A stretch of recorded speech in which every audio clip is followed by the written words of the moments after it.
All right, welcome everybody to the Sunday show. And I think Stan asked me on Thursday night, was it season 5 or season 6? Actually, season 6. We've been here a few years doing this thing, and we're here for success in the end. We've seen this channel has seen an FA Cup lifted. If you want to count the Community Shields, we got 2 of those so far. But we're here for the bigger stuff now. We want to have a season on 4 fronts coming up and to be quite successful on all 4 fronts. We're not going to do the quadruple. That would be being greedy. But hey, season 6 has started, and it starts with a win, Stan, and we'll get into it. But how are you feeling about that win yesterday, Stan? Very positive. First game of the season. Man City laid down a marker and scored got their first win. So it was really important that we did as well, and we did that. Job done. Yep. We're going to go through a couple of things, squad deployment today and things like that, Gary. Jurgen Timber, Eddie Nketiah, Bukayo Saka, Martinelli, all the good stuff, and maybe a little bit about Harry Kane. You can take the Kane out of Tottenham, but you can't take the Tottenham out of Harry Kane, Gary. Yeah, the stink is still there. when you get on the field for your new team, and the next thing you know, you go from 2 down to 3 up, 3 down, just like that, and you haven't even really had a chance to get into the game. This is he back there again? So it sounds like that, but yeah. I was hoping that he would get it, because then that would show you that the curse does get broken when you leave. But maybe he was the curse. You know what I mean? Maybe he was the one. Maybe he's the reason why when people leave that team, they all succeed and get a trophy. But yeah, no, I was up and down with the game, just like the way the game went. First half, really, really happy. Second half, kind of holding on because it seemed like we could lose it there at the end. So, but yeah. That's as you say. I don't know if you have a new phrase, but in the old days, you used to call it a roller coaster. So. Mm-hmm. They took us high, and then they took us down a little bit at the end there. But yeah, we'll take the 3 points. It is as I say, a work in progress. So we shall see how we do each week, each and every game. Yeah, and I, for one, Stan, think it's a work in progress as well. So the lineup, Mikel Arteta needs to get used to his squad, how to deploy the squad, and to get to the best effect, right? And not to use up all of your energy in the first 3 quarters of this campaign. Yeah, extremely foolish if you think that this season we're going to just go out and do it exactly the same and play exactly the same way as we did last season. We've already seen that Mikel Arteta, he likes to evolve this team. Every season, he likes to tweak it a little bit. And although looking at the lineup, it did appear to be a little bit strange at first glance, I could understand what it is that he was trying to do. And like you say, Ray, in the first game of the season, not even in the second, third, or fourth, they're still trying to tweak things. Players are still finding their fitness levels as well. And we have a lot of new players that have been integrated, not into the squad, but into the first 11. And they've got to build those relationships. They've got to understand those relationships. So yep. I think that some people that were maybe dissecting the game too forensically, the first game of the season, and when you look back in the history books, it's not going to start sort of like, you're not going to see subheadings talking about inverted fullbacks and this player is playing as a right back when they're a midfielder. It will just tell you that we won. Yeah, the history books will show that we did win our first game. And Gary, to tag on to that, what Stan is saying, and I sort of believe it as well, and maybe you do, that preseason is meant to get your fitness to a certain level. You're not going to hit I don't believe you're going to hit the league 100%. You're going to be going at 85%. Enough to get past in Nottingham Forest, hopefully a Crystal Palace next weekend, and a Fulham before we should be 100% when Manchester United visit us. True, and I think the way that we kind of still had injuries lingering around, or people not 100% as they were the summer before, where I don't think we had too many players at all coming off injuries and stuff like that. So I think, yeah, as many people said, this game probably more looked like a preseason game in terms of the way that things were, the way we just put players out there and the way we played for a bit. So yeah, I think it might. I think also you remember, like a lot of people said that city teams just don't start clicking right away anyway. So they start, he figures things out. Players kind of get acclimated to the way they play, and we definitely have that going. The fact that we brought in 3 players, and all 3 players started. There's no way they're up to the speed with how we play. So it was going to take a bit of time for them to, you know, get into it, especially in a live match where it actually counts now. So Mm-hmm. so that he's shown more confidence with his players immediately now than in the past, and they've done the scouting so that we're not looking at those players going, I'm not sure if it's going to work, right? It looks like it's more working than not right now with the players that he's brought in this summer go around. So yeah, and that's part of this whole. He's growing, getting better as a manager. Hopefully, the way they're scouting and stuff is also getting better too. I'd like to say hello to everybody in the chat. Yeah, exactly. You joined. I see a lot of people in there, but welcome to the show. That is the cue. Spencer and Riddy, BX, Yep. and Arsenal since 1987. I think is that Craig? Is that correct? It could be. I mean, people change their handles as well. Like they Yeah. change their T-shirts. Like Arsenal change their T-shirts. And it's Yeah. hard to keep up sometimes. But Riddy is asking the question, can Ray keep up with the comment section tonight? And, you know what? Interesting. Do a VAR on that one. VAR Why are you asking for the world? Let the man. We'll have to do a Mason type. Come on, man! It's only the first pod of the season. Ray's still trying to get his fitness levels up. I know exactly. I mean, come on. Thank you. I mean, he took a trip to New Jersey. You know how long that takes and what kind of draw that does to the body. I mean, leaving Philadelphia for New Jersey is a big. It drains you. It does. It does. Welcome to Spencer. I saw Spencer on the pod with you yesterday. Gary did a good job chatting about Arsenal stuff there. Rice and peas with Caribbean curry goat. Yeah. And Stan. So I named the podcast Jollof and Chili Rice because, we have Nketiah scoring. We have Bukayo Saka scoring. And they're both mates of Declan Rice. So Arsenal are cooking something yesterday. Yeah, 2 very good goals, I thought. Mm-hmm. Really enjoyed the goals. And if you think about how that game went overall, we basically got everything done in a span of 7 minutes. 7 minutes between the goals. Yeah. So we need to now try, and what we did in those 7 minutes, we now need to sort of get to the next stage, and let's try and get moments in the game where we can do that for 15 minutes. Mm-hmm. And then try and build up from there and get it for most of a half, and gradually, control games for the whole game. But we basically got everything we needed to do done in the 7 minute period. And it did get a little bit dicey towards the end. Yes. And if you remember the last time we're looking ahead to this game. I think you're cutting in and out now, Stan, a little bit there. Audio.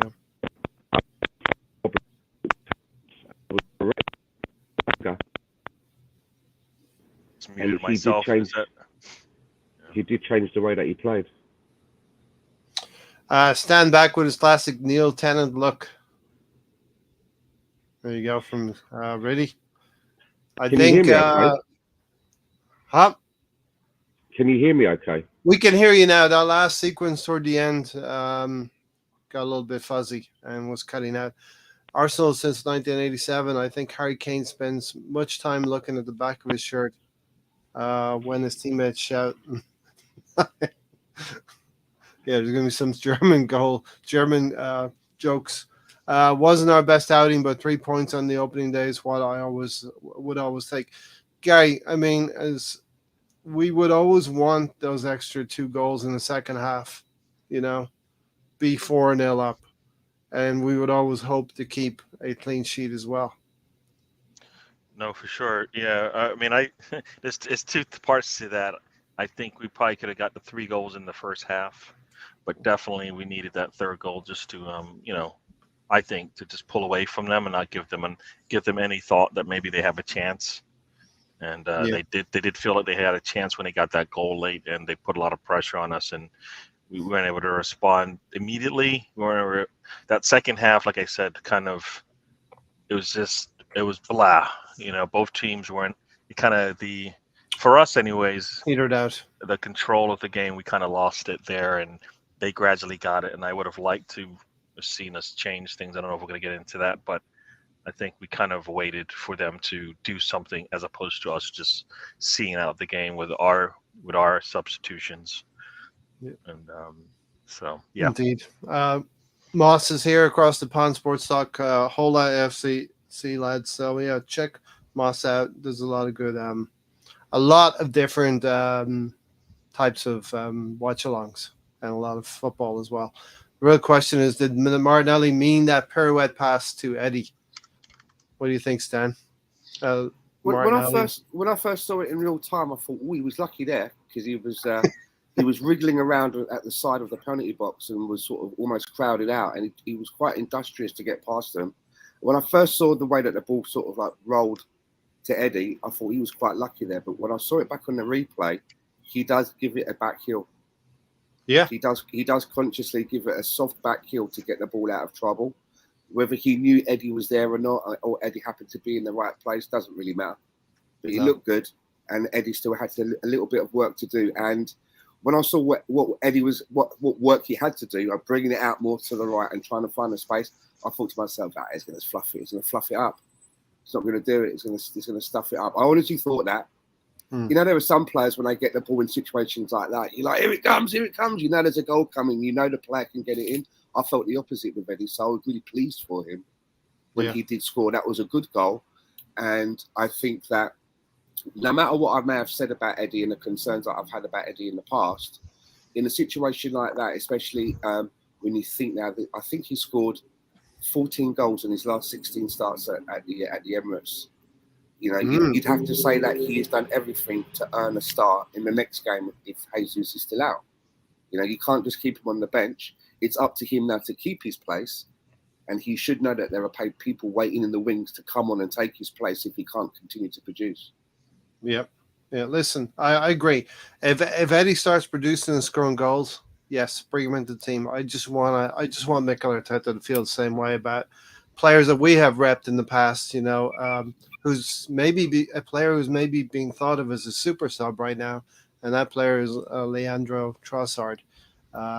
You know, it can be a hindrance to your career as well if a coach or manager feels he's always going to be an impact substitute, and you always get termed the. So Melvin said that as well, and of course Stan has been repping Trossard. We want to see him. I'll leave Stan to answer this. What about Trossard then, Stan? I'm sure we want the same thing for Leandro as well. In what respect? You mean starting ahead of Eddie, or? Well, Eddie's producing. He gets to play in Jesus' absence. Trossard is producing as well, right? Trossard is knocking on the door for a regular starting place, but you know we can only play 11 players at one time. You know, it's like playing poker, isn't it? You can only hold the 5 cards. You can't hold any more than that, and you've got to make the best hand. And it's quite useful that we do have players. It takes me back to ESR a couple of seasons ago when ESR was coming off the bench. He wasn't just making up a place in the team for a warm body that just come off the pitch. He was coming on and producing, and you need that off the bench. And if Trossard can come off the bench and give us goals, assists, and change the shape of the game when we need to, I'm happy with that. But he is knocking on the door for a starting space, for a starting place. Yeah, look, we're going to look at this game as well and say, Bukayo Saka, excellent. Probably the player of the game for me, the man of the match for me, and we'll talk about man of the match. Martinelli, magic on the left, right? But we cannot run these two players for the whole season. I know Gary will definitely agree with that one. Yeah, we need to be able to rotate. Definitely, and I'll be saying that all the time. I'm wondering if this game was what it looks like if we do rotate. Did it really matter? Is the first game of the season or not? In Arteta's eyes, I don't know. And but for me, you know what? But I kind of feel like hopefully that's what it is. Because for me, rotation. Sorry to cut you off, but for me, rotation would be Martinelli doesn't start and Trossard plays some games. You know what I mean, Gary? Yeah. No. Well, for me, one is the first game of the season, so you should be able to go strong. Yeah. With your strongest 11. Now, did we put our strongest 11 out there? No, I don't think we did. I don't think that's our starting 11. I think Gabriel not starting for tactical reasons doesn't make any sense in the first game of the season. I get later on, but not right now. Was it tactical? Trossard not starting. I believe he's more of a starter than Nketiah. You can put him anywhere in the front line, so he can play right there in the center forward. We've seen him come in. He's had I don't know how much better of a preseason he could have had to not deserve that start. I don't think Nketiah had a preseason that was deserving of a start. Mm-hmm. You know, if for me, Trossard you can start him in any one of those in multiple positions on the pitch. If there's a hole there, and for example, it's the start of the season, he should be able to start. That's how I feel about that. But you know, I think it sounds like he is our emergency break glass kind of player for Arteta, but I believe he should be getting proper starts and not just being there to help out when it's required. I think it'd be good to have him in there because he's seen a lot of other players. Just he needs to start, and I believe he's better than Nketiah. Nketiah gets more goals, but I think Trossard. Nketiah got more goals last season, right? But in the preseason, you expect players to improve on certain skills, right? And therein lies the key. We saw Trossard do that. We didn't see Nketiah improve on his goal scoring. So for me, it seemed like he worked on the things that were missing, and he got punished for it to some degree because I believe he should have started. But Nketiah did good, and it's hard to. I go on Nketiah all the time, and then he does that. But then, hopefully it's the consistency about it. He's coming back to support. I still feel he doesn't get back into an attacking location soon enough. But he scored a goal, and that's one of the things that I'm going to look at when he comes on the pitch. Did he score? Yes, and he did, and he did that. So in those games, yes, right? It's the games when he doesn't score. What does he help? Does he help us? And if he's out of form, do we still play him to see if he can get him back into form? As opposed to you've got the elixir right there in Trossard, who is always ready to go. And that's the metric that all strikers are going to be measured by it. Now, in an effort to keep up with the comments section here, because I will be criticized about this, Moss said, "Good win, and wow, I like a draw with rivals. Chelsea Liverpool draw is nice. I had 2-2, but sweet 1-1, and the Caicedo War Lavia battle ended in a draw. So does that mean Lavia is going to Liverpool? Chelsea could be real good with Caicedo. Go ahead, Stan. I want to play devil's advocate a little bit here, if I may, because I enjoy doing. We're here to do that. We're here to do that. I enjoy playing that card, as you all know by now. But I mean, one of the things that Mikel said after the game, he was asked about, Eddie and the lineup and stuff, and he said that Eddie was left out of the charity shield, and the way that he's worked, behind the scenes in training, he's basically been saying to Mikel, but without saying it verbally, if you don't pick me for this game, you're an idiot. Look at me. Look how hard I'm working. That's what the manager had to say. So you have to take things like that into account. And I also think that if we're going to just go ahead now and every time Gabriel Jesus is out, we're going to play Trossard or we're going to play Havertz, then what was the point in us extending his contract for 5 years and giving him money? If we're never going to use him, we may as well have sold him then or sell him tomorrow, because it looks then that he's now, third or fourth in the pecking order.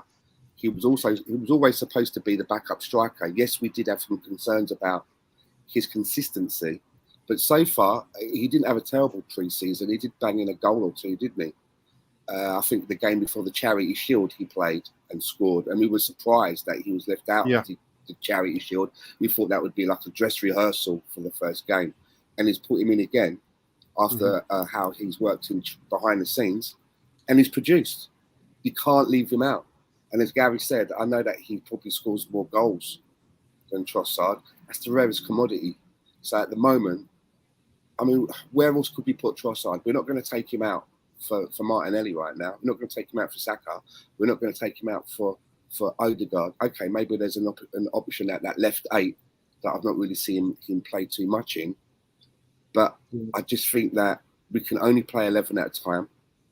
And we won the game, like I said, what is like you talk about what we don't see with Nketiah in terms of practice, But what I have seen with Trossard in the preseason is a player who's scoring at will right now. So Agreed. for me, all right, I don't know what Nketiah does in practice, but I know what I've seen with my eyes as a fan, and Trossard's done exactly that. He was missing goals last season.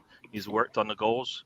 We've seen the same thing with our young players. We've asked for Martinelli and Saka to improve on their shooting. They've been doing that the last couple seasons, right? So I don't know. He for me, he did what he needed to in the games. Maybe he practices not so good, but I believe what he does also is he connects both wings. Nketiah doesn't. When you have Trossard there, I believe he connects both wings a lot more than Nketiah does. I think Nketiah splits it because, like I said, a lot of times he's not in the box. So when that cross comes through, he's not even there. Whereas, I think a lot of times I believe you're going to see Jesus in that box and Trossard there a little bit more. So that's just what I think I'm missing when I see Nketiah out there. So it's. I think we have a more fluid attack when you have either Jesus or Trossard there. They play more to Arteta's style. And Nketiah is totally different, and that's what we asked for. We said, can we get a striker with a different type of trait? He does that because he's not the same as those two players as far as like a false nine. But when you have the replacement for Jesus, which for me I believe is Trossard, you can play him. When you want to switch things up, then you bring in Nketiah. So, and I think the point of Stan's question is Eddie Nketiah showed in training that he wants to play, and Mikel Arteta saw that. I wonder, does he see that from Trossard, or what is Trossard doing that's different?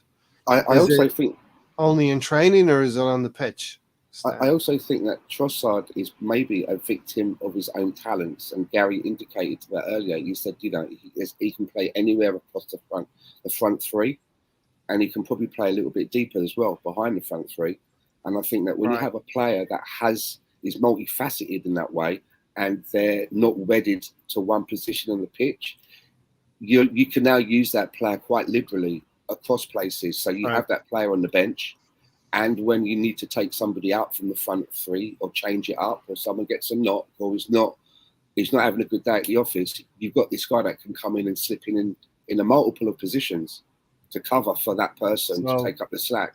So maybe he's a victim of that a little bit, The phrase you that's coming to me. just said it right there. Somebody's out, you bring in Trossard. Well, guess what? Guess what? Who's out on our front line right now? So for me. I'm talking about I'm talking about more in game because he covered it with Eddie. Yeah. And Eddie scored. I'm going to give you two phrases. That to me is close to that same thought that, that Saka can play anywhere on the pitch, but we got to find a spot for him. Well, you have a player similarly talented everywhere on the pitch that you placed him. He deserves a start, I believe. And so he should get the spot. There should be a spot that's his that he knows I'm going to play in that spot when I play. You know what I mean? Yeah, and look, the thing I don't want to do is get bogged down in this because it is only the first game, and Mikel Arteta has an opportunity to prove that Trossard could come in and start a game over Martinelli, play 70 minutes, maybe even finish a whole game, and Martinelli doesn't have to play at all before or after a Champions League game. The two phrases that are coming to my mind that Stan was alluding to maybe with Trossard. Jack of all trades, but not seen as master of any of them. I think that's really false. He is really good.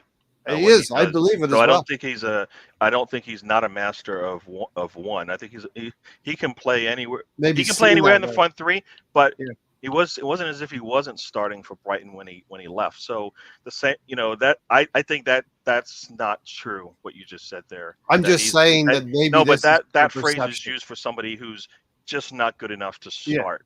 Yeah. But he is good enough to start. I believe it. I don't believe that's. I've been repping him along with Stan before he even got here, and we've seen him, as you said, Gary, going up levels. His play at Arsenal has been, I believe, beyond what we saw at Brighton.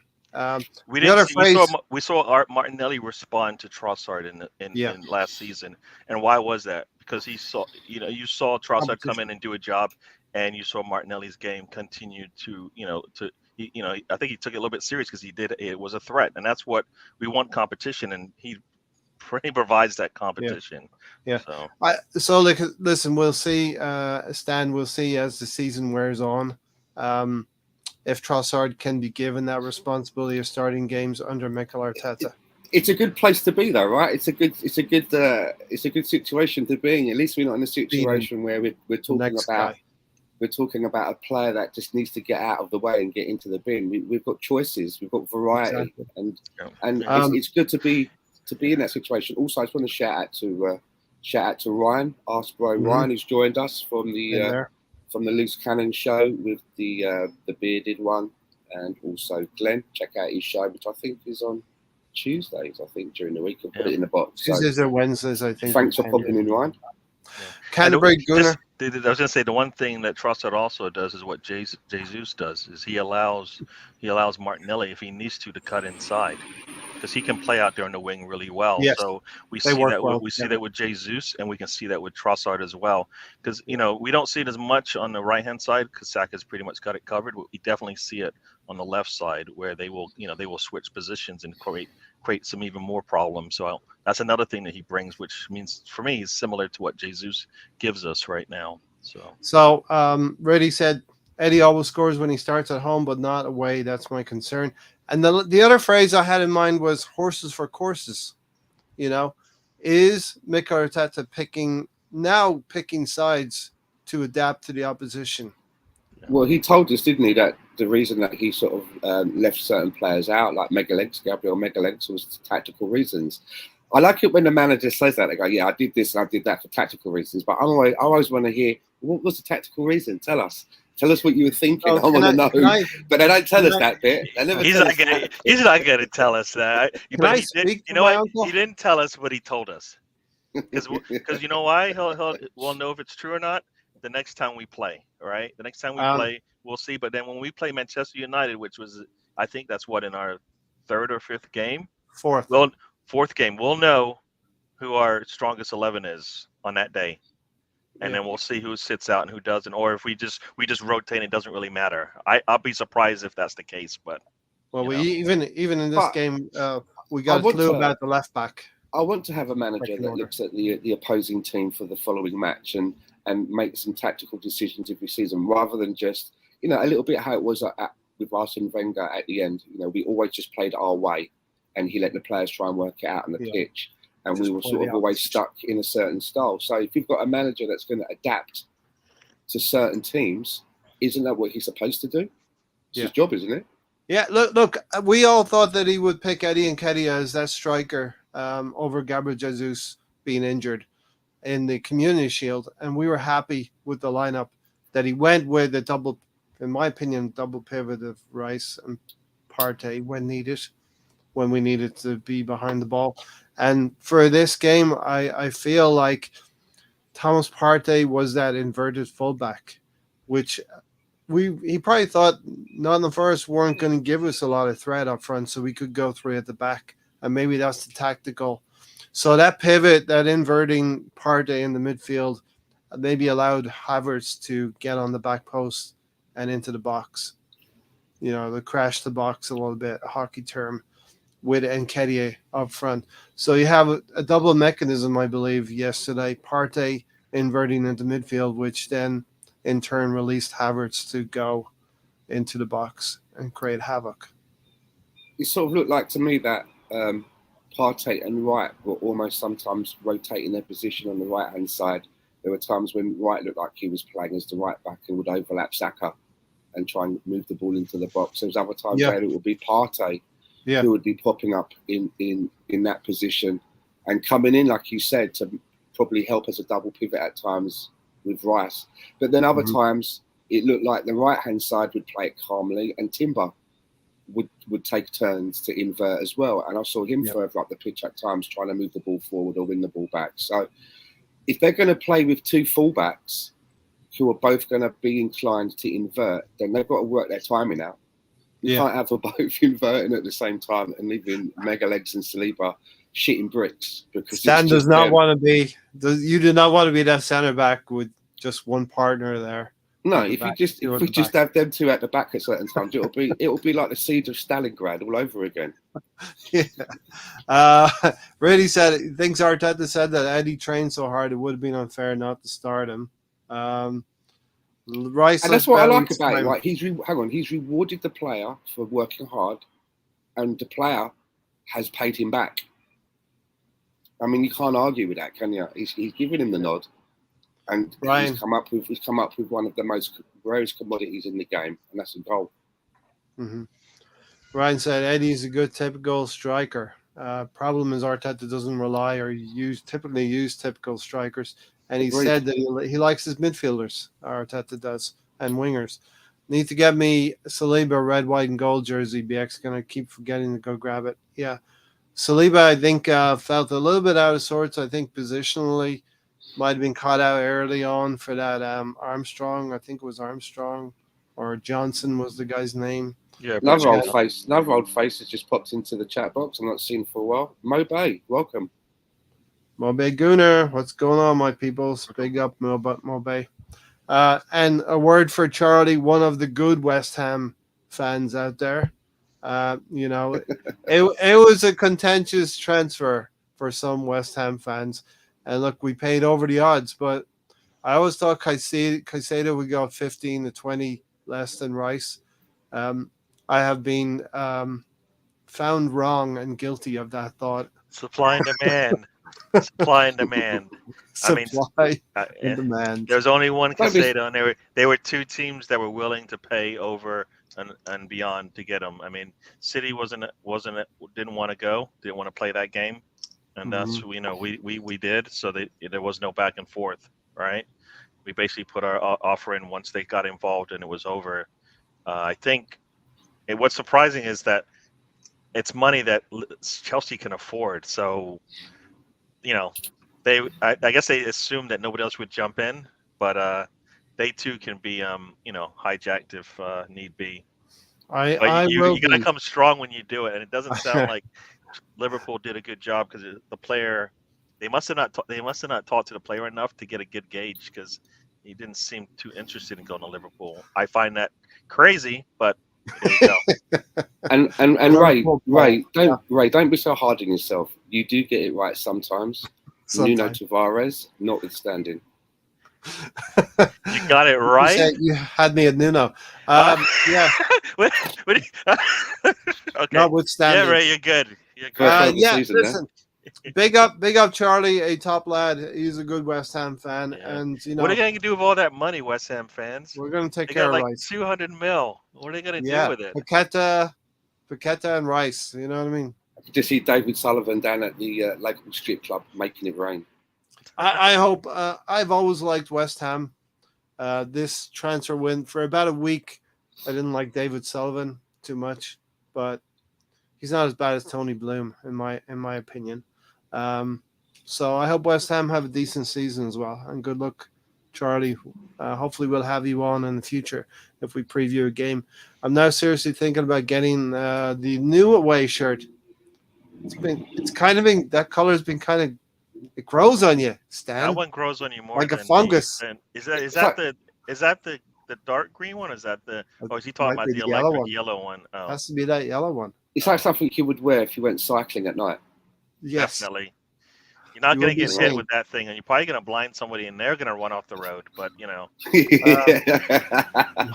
Moss said Balogun and Trossard just seem better to me, but Eddie keeps scoring and getting in and stay in. I guess if he keeps scoring, then that's what as Stan said. You're not going to say no to that. It's a commodity. Every time he goes out there, we know we're going to score goals. Then, I don't know what else we can say. You can't say anything about it. He's doing his job. It's now his place to lose, right? It's his place to lose because if he can't be consistent or he continually misses sitters or doesn't perform, there are other players that can come in. So, if the media and fans are calling for Trossard, Arteta will play Eddie. Just to be Eddie. So let's big up Eddie then. Like keep playing Eddie and.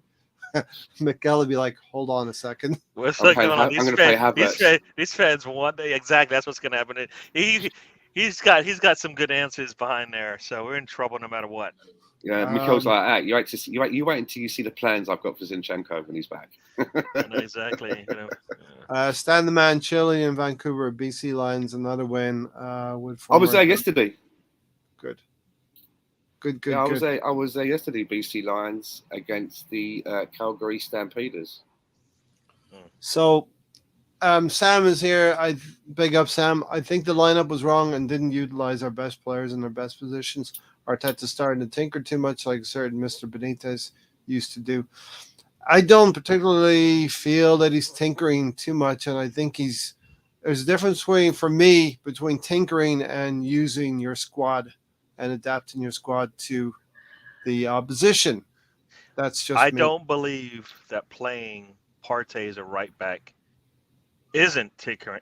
I believe that's tinkering. That's like, no, you don't. If I told you, like, wait, no. When we came into this season, I believe everybody believed that we have a really strong back line in terms of depth and all of that.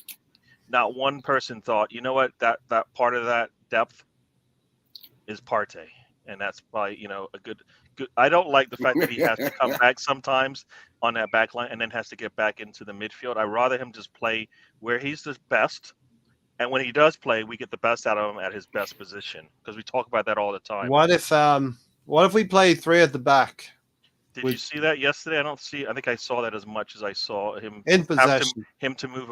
I don't want him moving at all. I want him to play in his sixth position, because that's his best position, if you know what I mean. I saw someone online yesterday. I don't know whether they just wanted to be controversial. I want you here. You got a new toy. Yeah. I've had this a while. I want you here. I want a flat back four. That's why Partey isn't part of that rotation. Right? Why is that only getting an air in now? I've never seen that before. Because it looks kitschy a little bit, but I'll pull it out from time to time. Yeah. So yeah, you need to put yourself on the big screen every now and again with the board there and show us what you think, right, with a big board. If Tom does it with rubber fingers, I can do that as well. Right? Yeah. I mean, I just feel like that back four is what Arteta wants to do, more than he wants to bring in a player who's gonna play up in the midfield and create that three at the back. Like, if he wants to play three at the back, let's do that. And then but I kind of feel that's not the way he's playing. I think that's my thought. I'd rather have Partey just be the six and not be this inverted guy coming in off the. Well, let's right talk there. about it in a broader term. I was going to say. Remember, I was saying something about what I saw online about Partey, and people were saying that he's lost his athleticism. That they were saying that he's no longer the athlete that he was. They were talking about his athleticism, and that he needs to go. And personally, I don't quite see that. I mean, I would say that Jorginho is not the most athletic player in the world. Teddy Sheringham wasn't the most athletic player in the world, but if you've got the football brain and you know what your job is, I think Thomas Partey is that player. But you can see what he's trying to do, right? I mean, you must have imagine what Tomiyasu's face must have been like when he looked at the team lineup. He was like, how am I supposed to get into this team? Like, I'm the right back here if everybody's, now you're putting a midfielder in there. But you can see what's going on here, right? Yeah. Teams playing 4 centre backs. A lot of teams now doing this inverted thing seems to be going through the Premier League like wildfire. And so you're looking at Calcedo and what he's doing when he done it against us. And I think Mikel's trying to find a similar fit in our squad so that he can have a midfielder playing as a defender, but when we're on the ball, it comes into the midfield and is playing like a midfielder. And it's high risk, high reward, isn't it? For me, sometimes I think that the high risk, I'm not sure if I want to put that much into the high risk part of it. A little bit like Zinchenko, isn't it? When Zinchenko is doing some of the stuff in the midfield, it's okay. But his defending is the high risk part. He doesn't defend that good. So there's the high risk part. And sometimes I think that high risk, high reward, if it doesn't quite pan out. Man City and Liverpool, even in the last 5 years, have shown us you have to go and get 90 points, to be the best team in the land. You probably have to go get 90 points. And that means being, progressive, I believe. I don't think Partey playing as a right back and moving around as much as is is progressive. I think that, like I said, I believe it I is don't- because he enables a player to go forward into the box. he's what is his best position? Midfield at the base of the He's a midfield. defensive mid, right? Yeah. So he should be playing closer to the middle of the pitch and doing defending like he usually does, right? That's what he should be doing, I believe, for us. And if we start asking him to do more, we don't want. We know he can't make 30+ games for us, right? The other thing, So Gary, no, let but me think about it. just- He can't play all the games we want. So I'd rather when we do play him, we play to his strengths. okay. So that especially the Let first me game, ask you a I don't know why question. we couldn't have played in a regular Let me 4-3. Yeah. let me ask you one question, Gary. Do you want Declan Rice to be able to be the number 6 at some point in the future and to learn? Does it have to number be today? 6? Does that have to be today? Yeah, you would like to get him up to speed as soon as possible, But right? is he Partey at his best and Rice at his best as a 6? There is no comparison right now. Correct. Right So now. But do right you now, want so Rice to learn that role at Arsenal? yes, but if you have a Partey though, it's not that we don't have him and he can't play, give us 20, 30 games in the season. We have him, so we should use him that way. That way, Rice will still be on the pitch. If you're learning to drive a bus and the guy who drives the bus never lets you drive the bus, you're not learning. He will play 6 for us a lot of times because Partey I know, but will not we play all have the those games. security. We have the security of Partey on the field while Rice is learning that number 6. I don't like that. I don't think I that's get the way that.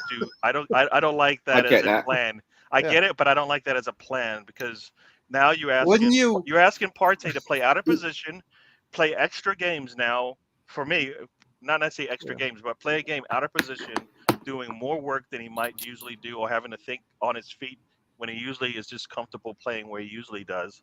And For me, as somebody said in the chat, they attacked us all on that right hand side. Why would that be?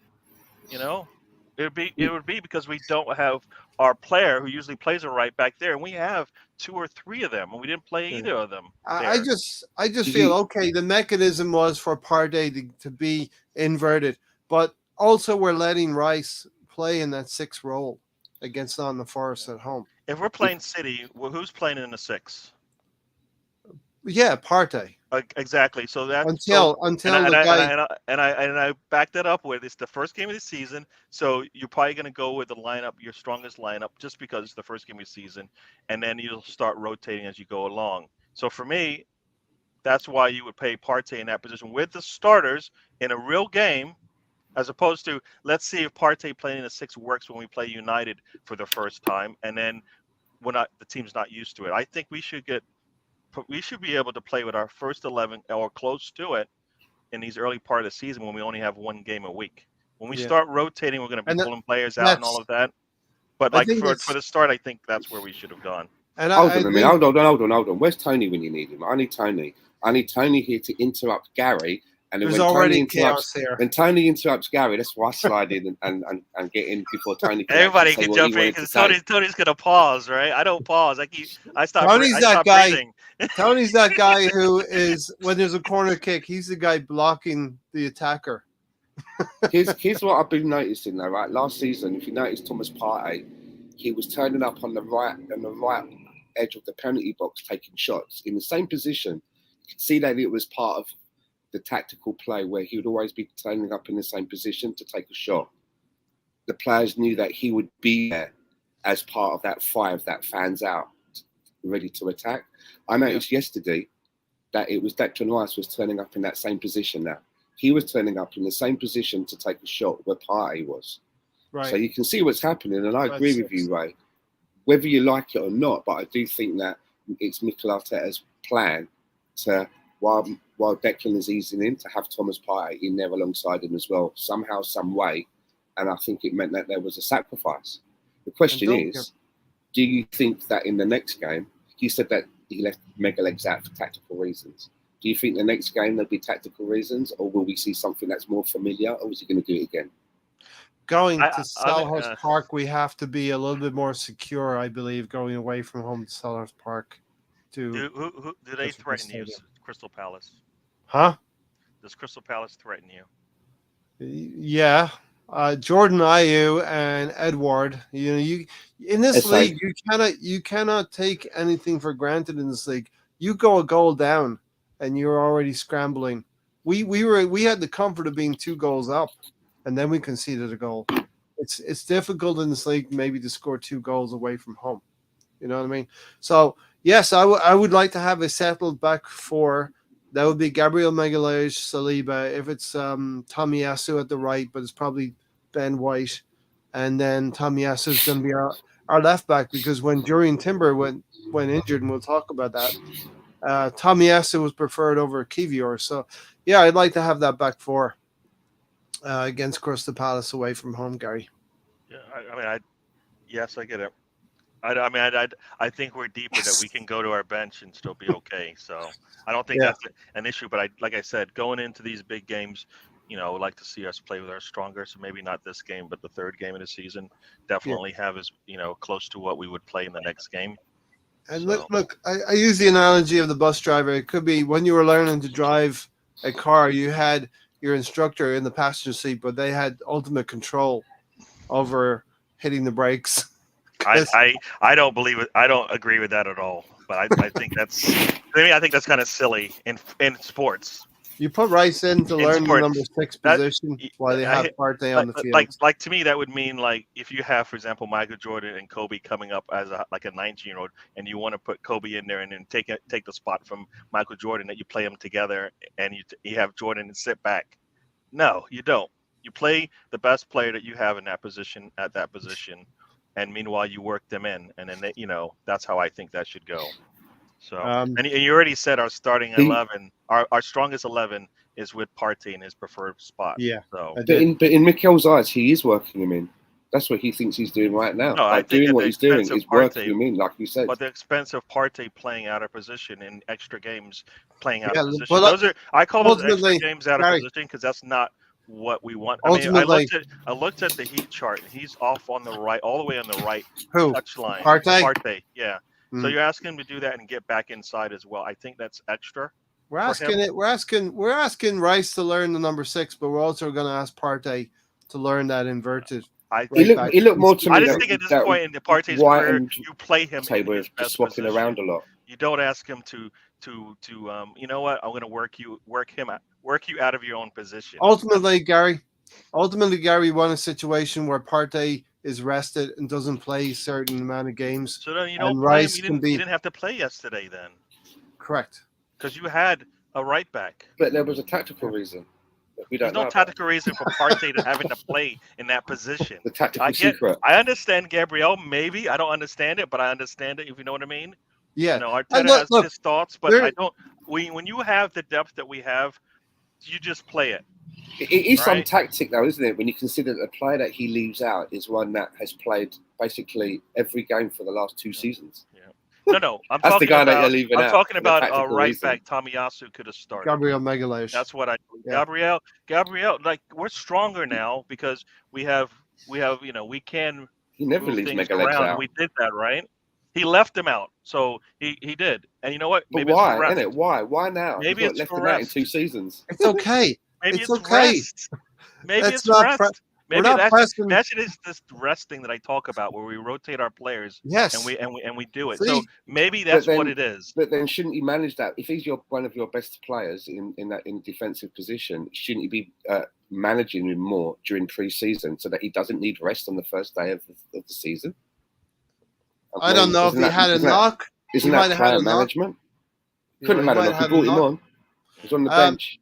Really said the lineup was designed to prioritize our build-up play. It won't be the same against Palace away. No Partey at right back there. So I don't think we're going to see Partey playing 20 games at right back this season. No, I know, but so for me, then you rest him.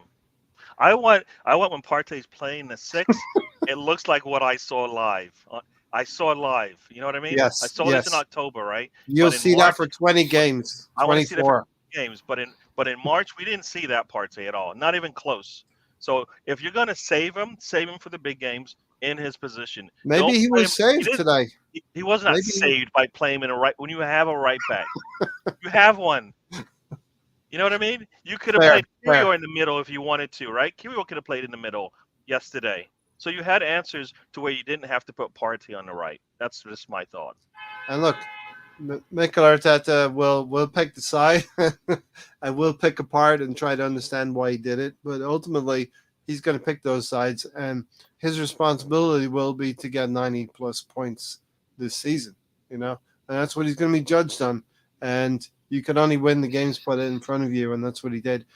Yes, our goal difference is 2 behind City now, and maybe that's what we're comparing AIFC with Vibes FC. So I'm going to run that one this season. We're Vibes FC, and City are artificial. Chat GPT, what it's called. Yes. He either sticks to a starting 11 for 20 straight games, or he does some Frankenstein shit. No in between. I think it will be some in between, though, Ryan, as well. We're going to have big games where we have to play a starting 11. And the starting 11 will mean maybe a double pivot of Partey and Rice. Like, we want to see that Partey and Rice pivot against the two Manchester clubs coming up in the first 10 games. Also, I think Declan Rice is coming from a team where he previously did play more as a double pivot, didn't he? I think he had Souček next to him. Yes. So, he has to learn to play in a slightly different way where he's going to have to be on his own a lot, and there's going to be a midfielder that has to, or someone that inverts to come and help him out, and he's going to have to get used to that partnership, blah, blah, blah, blah, blah. Yeah. I need Jesus. I read Jesus is ahead of schedule. He's always ahead of schedule, back in full training the week after next. I think we're at a point now where we said... Well, his name is Jesus. We didn't have Zinchenko or Jesus. We didn't have them yesterday, and those were a mainstay of our team last year. So we're getting better. That's what I'm saying. No, I was just gonna I'm keeping Gary mostly quiet today. This is good. You guys got me on this whole. I'm winning. Thing. I was saying I was looking at movies. It's a comment he just put in recently. So we probably have an hour until we get to it. But hey, we might get to it by the beginning of the next show. But he said he said Partey played about 85% of his time in midfield. I agree. Which is true. But he played about 50%. He played about 50% of that. He played a lot more on that right-hand side, which for me means extra running for him. So I don't want Partey having to run. Well, extra. You just said White was overlapping him. But I said he had to cover more space, and that's what I don't want. He has to cover more area, which means he's running a lot more. When we know that wears him down. So for me, I don't like it. I don't think it's a good use of the depth that we have on the back line. That's all. Maybe to further the analogy, when Rice can drive the bus by himself, we won't need Partey in the past. Bloody bus. I know. I don't understand. No, but you know what? Rice starts for us. Partey starts for us if we're in a big game. So why not be that our part of our strong 11, our best 11? Yeah, right. Absolutely is. If you're gonna keep Partey in the squad, you're starting him. You paid a lot of money, and Rice deserves to start. So those two players start in our midfield for me. If we're gonna go strong, absolutely. So against Manchester United and City. Yeah. You're not going to have a best 11 anymore. It's going to be a squad. But you're not keeping Partey. You're not keeping Partey for that reason. I hear what you're saying. But you're not keeping Partey for that reason, Stan. I just think that's where we're heading, where you have a squad of players, and that squad, you probably have maybe 3 combinations of an 11. In your mind, are for different things. No, you're not keeping Partey for that reason. Blah, blah, blah. Yeah, that's why you would go get a Casado, a Lavia, or something like that, because they're younger and they can do those. What we do need, but Partey isn't doing those things. Yeah. So for me, what we do need is our best. He is our best 11. Like, remember, yes, I understand the whole rotation thing, but you can't tell me that City does not have their best 11. But he, you know what I mean? He did this with Xhaka, didn't he? He put him in another position, didn't he? That he said, I need you to start learning this position. Maybe he has a similar. I'm just playing devil's advocate, not saying I agree with it, but perhaps this is a plan for Thomas Partey that he has to be available in certain games to be able to play it. I think that's. I don't know why. I mean, it seems like everybody's bloody. That's a waste of his talents. That's like to me saying, you know what? I want Nketiah to play outrage let me ask weaker you out the another wings. I question. don't want to do that because he's not that What- good on the we- wing. Be careful what you wish for. No, but we- you are. That's what you want. That's what you just one said. sec. You want to see Partey out of position in a weaker role on the We- squad. we I get- don't want that. What if our if you right want back gets right sent back, off? you do. If you're What if okay our- with that, What if Ben White gets sent off and Partey's on the field? He can now fill in at right back. or you just sub. I mean, that's what do you mean? What if you're out of subs? What if you're late in the game? Got 7 of them. Bloody hell. You want to bring up like every analogy in the word? If you've already used up all your subs, then you just have to do what you got to do. All right. Exactly. But it doesn't. Yeah, he's not going at right back. Gary, I he's can doing never see a it. time when You Mitchell just Arteta don't like without it, subs. Gary. He's doing it, but The you man just had don't 2 like subs in this game, and we could have used them all in People have the been 60th saying for minute. how long have people been saying what is our plan B? Maybe we're seeing we're seeing the genesis of a plan B. it. I And he think. said- Do you know he what our said, didn't ultimate he? plan If we B take is? if we take him at face value, he said that it was for tactical reasons. Our ultimate plan B is flexibility. Yeah. We're going to have numerous players who can play numerous positions, and it's not going to look perfect all the time. I don't think. Sam does think that Eddie makes a perfect milk macchiato for Mikel. So I think Leandro needs to get into. It's the way he sprinkles that bit of chocolate at the top at the end, isn't it? You got the Salt Bay kind of effect. Let's get it right in those Tuesday, Wednesday matches versus the Europeans this year. Yeah, looking forward to that. Partey, mostly mid, but would track back to right. He did well, I thought. And Mobe is welcoming us as well. Sky Sports promoting Man City's documentary, but ignoring to mention 115 charges against them. Yeah, exactly. Saliba and Gabriel. 115 charges. Come on, they want us to forget about it. That's all. Saliba and Gabriel still best option. He must have had a little something wrong with him. I thought it might have been an injury, but you're saying tactical. That's right? what was told. That's Okay. what we've been told. Look, Tonali, it remains to be seen Italians if he's going to settle up there.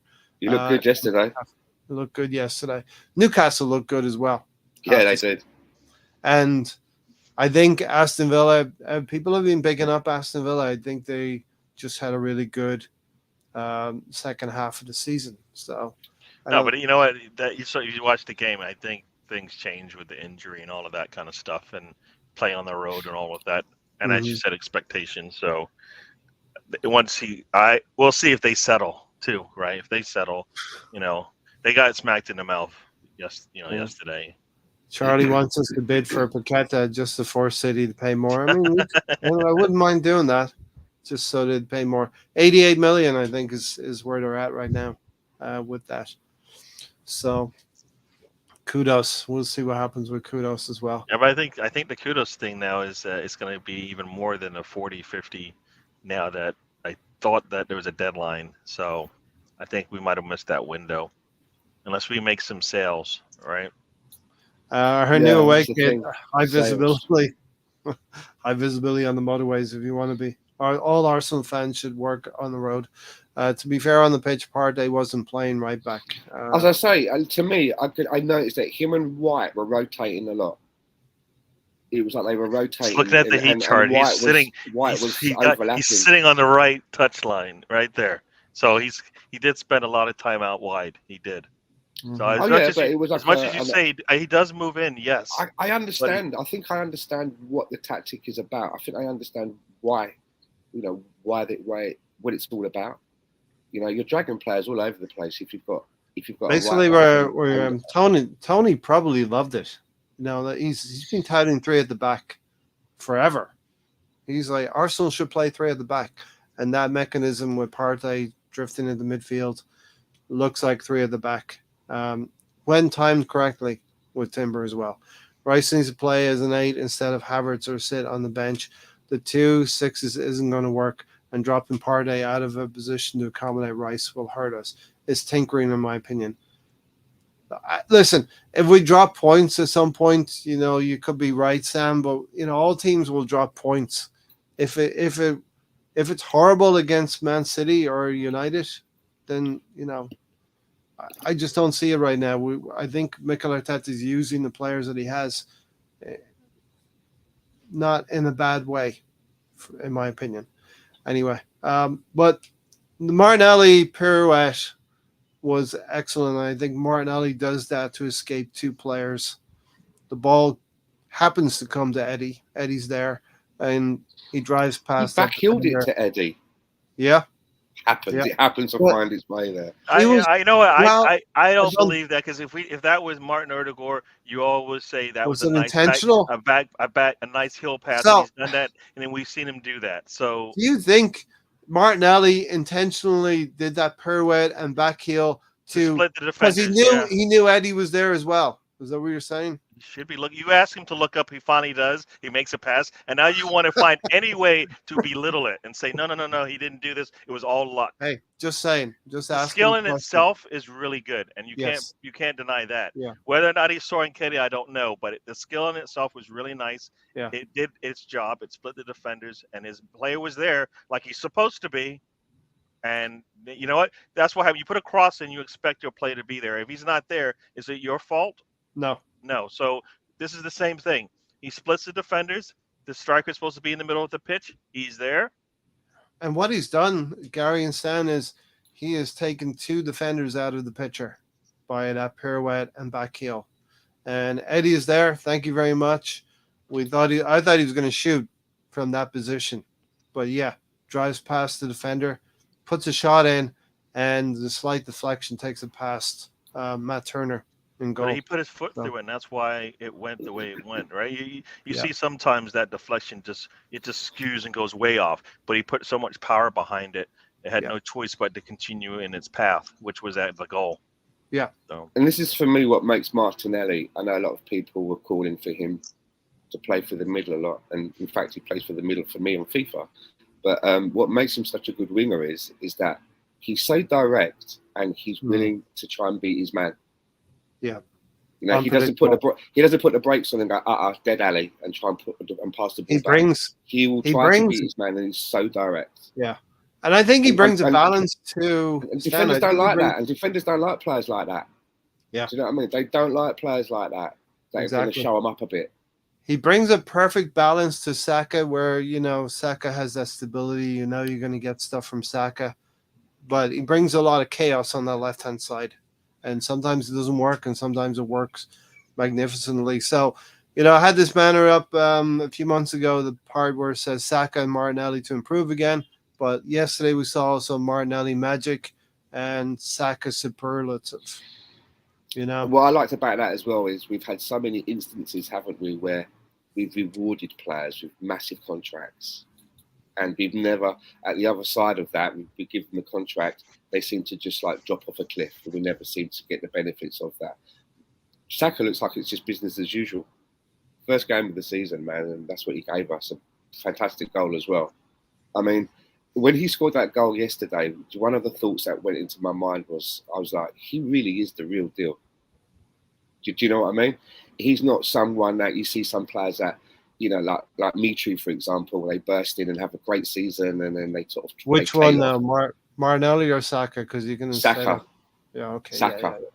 Yeah. Saka for me. He really is the real deal.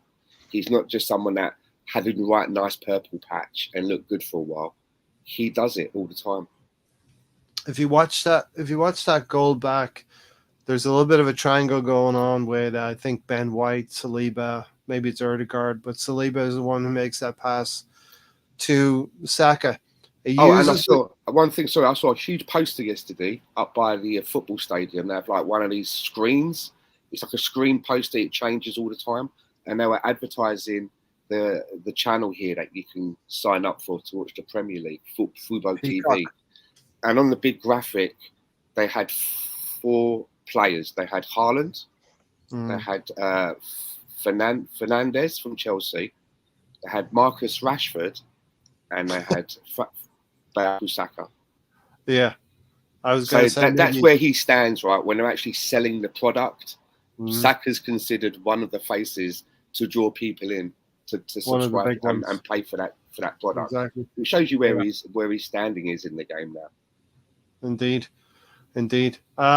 This is he virgin on the world class here? Because what I want to say first is the Saliba pass is perfect weight on it, but how Saka sells this, he drops his shoulder to the right, freezes that defender, and the pace of the ball, he's able to get onto it and get goal side past the defender. And we know it's over then, right? Well, I had pretty good certainty what was going to happen next with that left foot, you know. Yeah, no, he's like I said, he's been working on the shooting, and right. we've seen it consistently now over, in this preseason. He's just been scoring at will when he wants to, right? So, yeah, you give him space and time, he's going to punish you. You see he's got to deal with all these players, and all of a sudden, once in a while, they give him a little break, and he shows them why they should not do that. Right? Yep. The one time they gave him some space, he punished them, and that's what you want. So the whole game plan for Saka is to get him in space on that left foot, in and about that area, and he does. Just a world-class shot, reminded me of when we played Burnley a few years ago, and Aubameyang scored a world-class goal. Again, right, we see this other change in the game. I mean, traditionally, when he first came through the academy and into the first team, he was a left-footed left winger, wasn't he?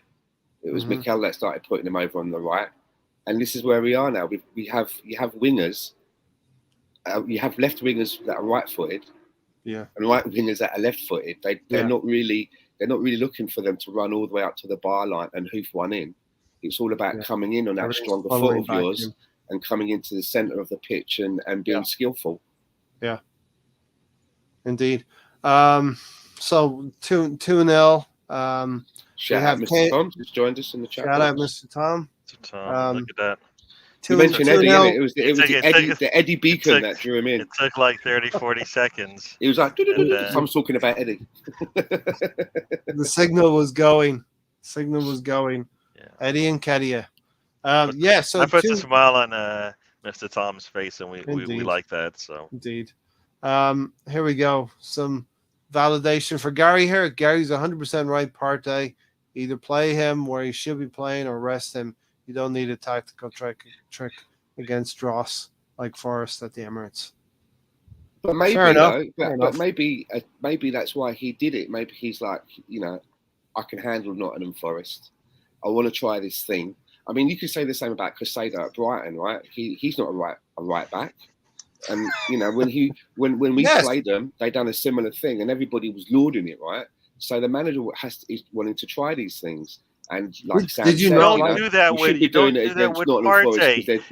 do that with Partey. It makes absolutely no sense because you shouldn't do it with Casado. You shouldn't do it with Trent Alexander. No, you're talking about a player who's in his 20s. You don't need Tony. We're talking about Partey, who's getting closer to his 30s. He doesn't need to play extra games. He's not a pensioner to figure something out. You know what I mean? He's old for our team. He's not a pensioner. He can still get across the pitch. He's like 5-6 years older than our average. Gary, it's not like you're asking him to do it with Jorginho. Yeah, but he doesn't need to be part of that experiment. You liked Caicedo against us in that right back position. Yes, he can do that. I don't want Partey. Partey can do it. Partey's so much better at a defensive mid than Caicedo is. Yeah. So there's no reason. So you play him that's like saying, you know what? I know. Here we go. Saka can play right back and left back better than most of our players that we have because he's a talented player that it doesn't matter where we play him, he can put him there. We don't put him there. And you say that because you say play him in his best position. But for Partey, a guy who's been doing this for years now, it's okay to experiment with him on the right back. It doesn't make any sense to me. So, don't waste it on an old guy. Is Pep mad for playing 4 centre backs? Like playing centre backs as full backs? They're all young players, right? They're all young players. You don't see him saying, all right, I want KDB, I want you to play up top. No, you play KDB in his best position. Because he has been playing up top. No, he doesn't play up top as an inverted 9. So no, don't even try that. But you play your Well, best player at he's the best player we got on our team. No, I'm not hearing it. Stop with this. No, you guys, this is nonsense. Stop. I do enough of this with Mr. Tom. Stop it. You're not playing Partey as a right back and justifying it. Gary, Come on, we're not stop it. doing it to you. I'm not saying We're it. not I'm doing not it to saying you. that. You're I'm not trying to saying that. justify it. I'm like, Nick no, Ellis don't doing go. it to you. Don't I'm trying drink to the Kool-Aid, justify it. man. I'm trying to Stay away from justify the it Kool-Aid. in the mind of I can see what Mikkel is. I think I can Yes, you drank understand the it, Kool-Aid. and Don't drink it. and I can understand. Well, then we go back to just playing the same way every single game, and then people go, That's "What's not our what I'm plan saying. B? You don't We've got no play variety Partey. against certain No, teams. no. You always do the You don't same play thing. Partey. You're not listening to words that's coming out of my Why? mouth. Why not? Because Why not? he's not because he's so good at the defensive mid. You Okay. shouldn't The have manager to do doesn't that. agree with you. Gary. So, Gary, we would have played Partey in the 6 yesterday. Where would we have played Rice? In the 8, like As you're right supposed back. to. No, I'm joking. In the 8. But is he learning the 6 if he's playing the 8? That Right. is so. That's why Rice is so good. He can play the 8 just as good as he can play the 6. Probably plays the 8 better than the Okay, 6. but right? we're gonna need Rice to play 6 first. That's He my will point. get there. Once again, Okay. first game of the season. If you're gonna play Partey, you don't play him out of position. Okay. That is what I'm saying. We're not doing it to you. Mikel Arteta's doing it to you. And as Arsenal fans, all we can do is sit back and watch the game. And we don't like everything. Stan doesn't like 30 numbers over 11. He doesn't like numbers over 20. Yeah, he's got some concerns with those numbers when they hit.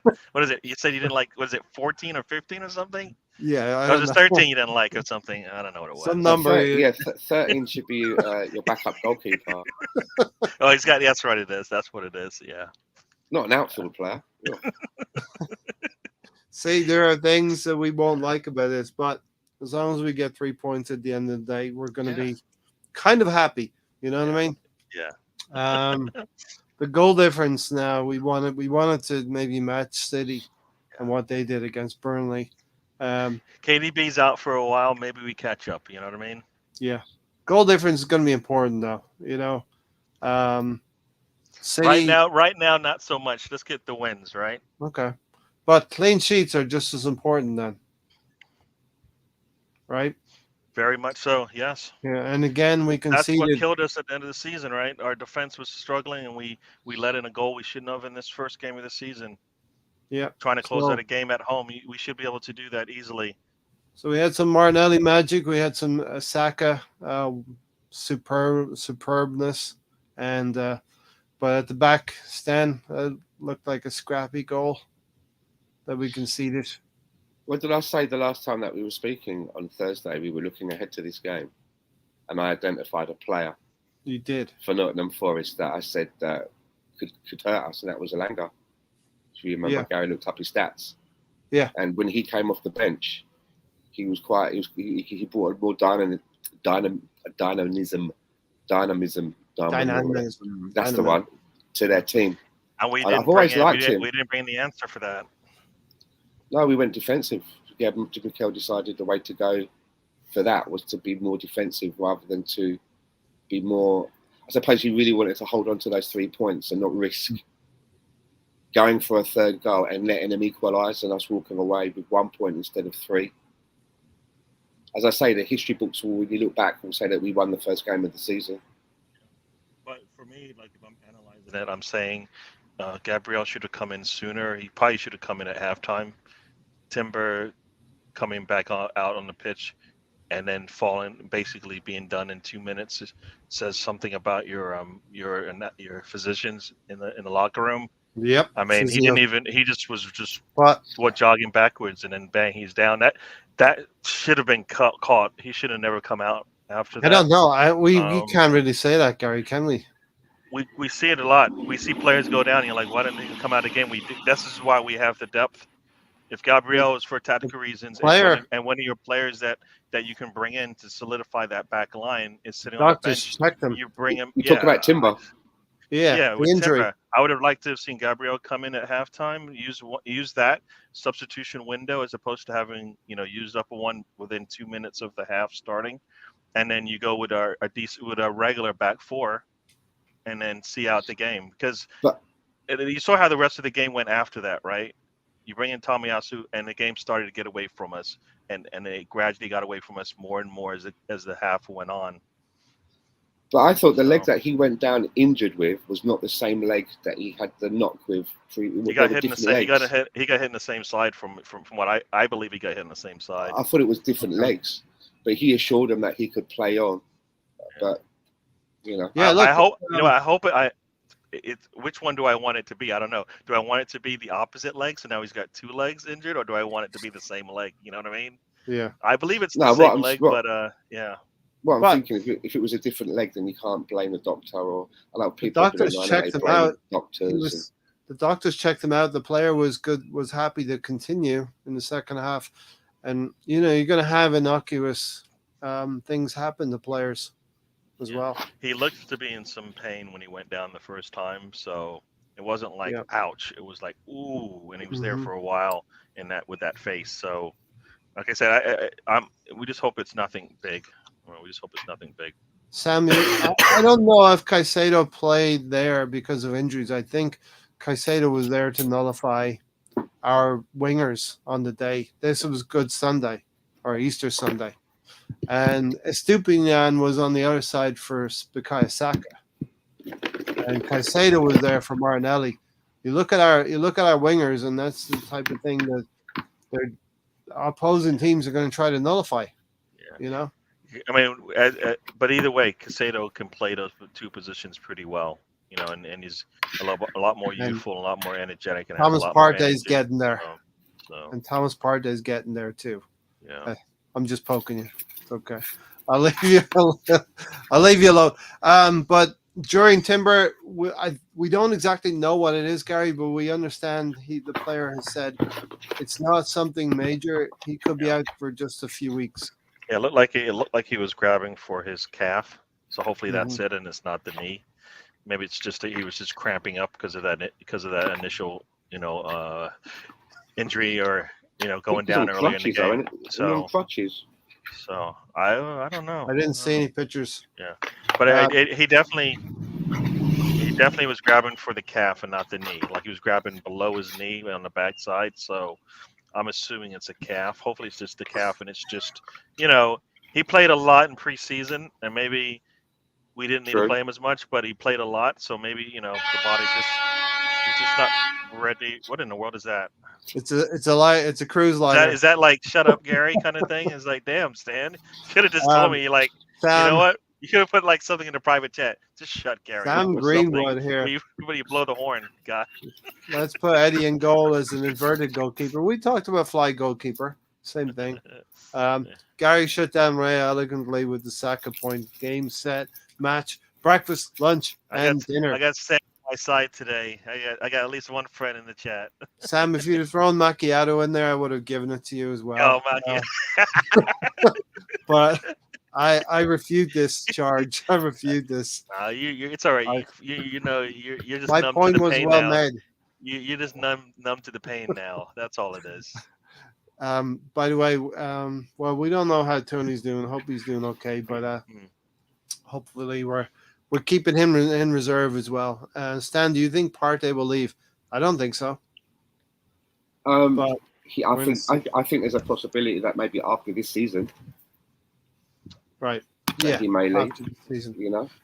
We need to teach He's Thomas not getting any younger, is he? Or Partey or Rice.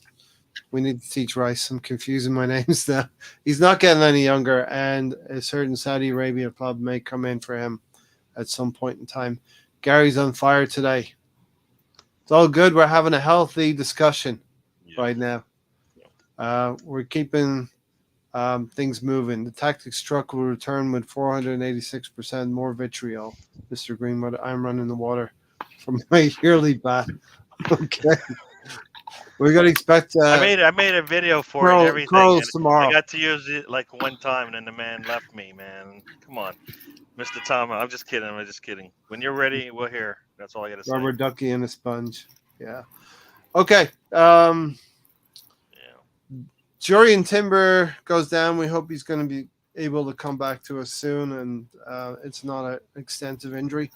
But Stan, this is a little bit of thought process for Mikel Arteta. Tomiyasu is the next man up over Kivior in this situation? Not necessarily. You know, it all depends on how he wants to play it. In this situation, I'm just drawing conclusions from this. I don't know if scenario. if Tomiyasu is naturally ahead of Kivior. I like what I've seen of Kivior. Mm-hmm. You know, so I mean, it looks like Kieran Tierney's not going to get a look in anytime soon. He wasn't even in the match day squad. I don't know if that means that he's edging closer out of the door. It would appear. We do have a lot of choice for the left hand side, don't we? Now, Zinchenko's not back yet, but we have Kivior and we also have, as you say, Tomiyasu. Yeah. Maybe put Thomas Partey in there. I was just looking at this site that has all the injuries, and Zinchenko is not on that list today. He was on it earlier, but like a couple of days ago. But he's not on there now. So yeah, we'll see if he practices this week. And but it sounded as if he was ready to go. He just needed. They didn't want to rush him. They didn't need to rush him. So yeah. That's my most disappointing thing about the Timber injury. Means that we're probably going to see more of Zinchenko.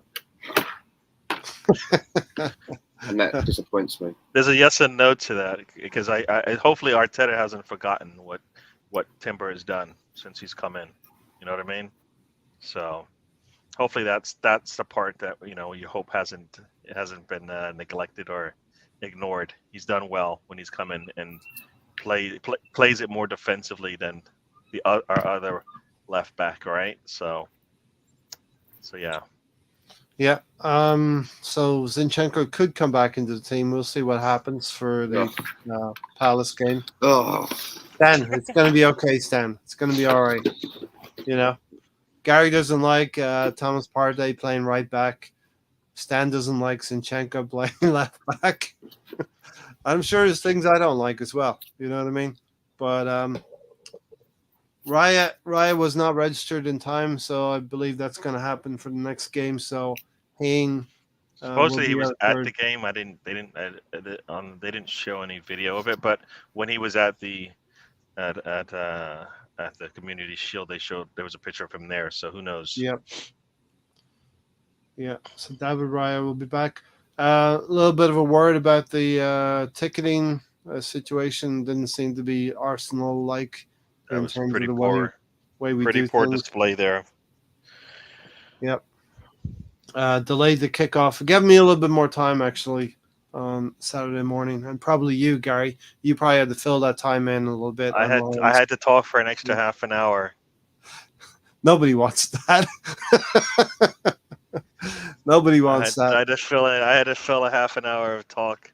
It was as I keep saying, I'm getting good at this thing a little bit. So it's scary. I hope it's scary. Yeah. Can I just say something to those people that listen at home? We do these podcasts. Gary has his own podcast on Mondays, and he does his thing from the car as well.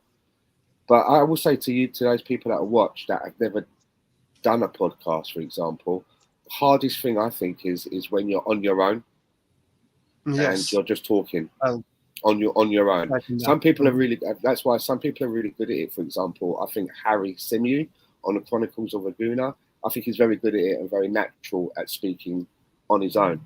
But it's not easy, man.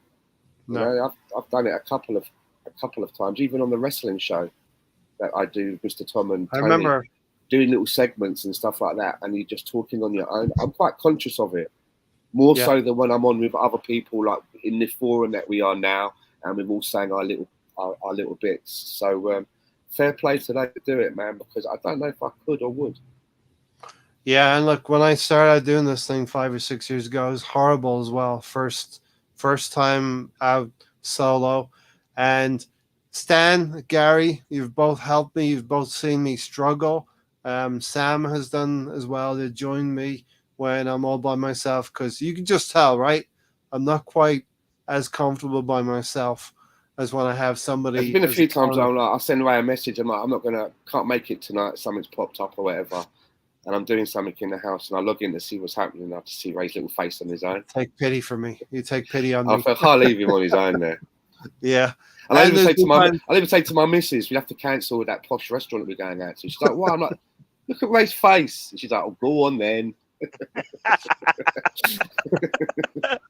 And the chat box have been good to me as well at times as well. So they fire in a lot of stuff in there. So big up to everybody. Here we go in season 6 of this thing. We started a new season as Arsenal fans, and after 20 years, we want this to be a big season in the Premier League as well. You know, solo is the worst, says Spencer, but you have to prep beforehand. Indeed, know what you're going to talk about, and have people who will give you, like Stan. What was it you were phrasing? What did you phrase that earlier? Asking pertinent questions. You know what I mean? Advocate. Devil's advocate. Yeah. BB3344. First time we've seen you here. Hopefully you'll think about subscribing and check out DWTT BB3344. Is that an Android? AI. It's like an AI name. Do you think we need a striker with Jesus injured? Hey, we could always use an extra player, but I don't think it's going to happen. Personally, you know, that might be the next thing next year. I would love a top striker, says Sam.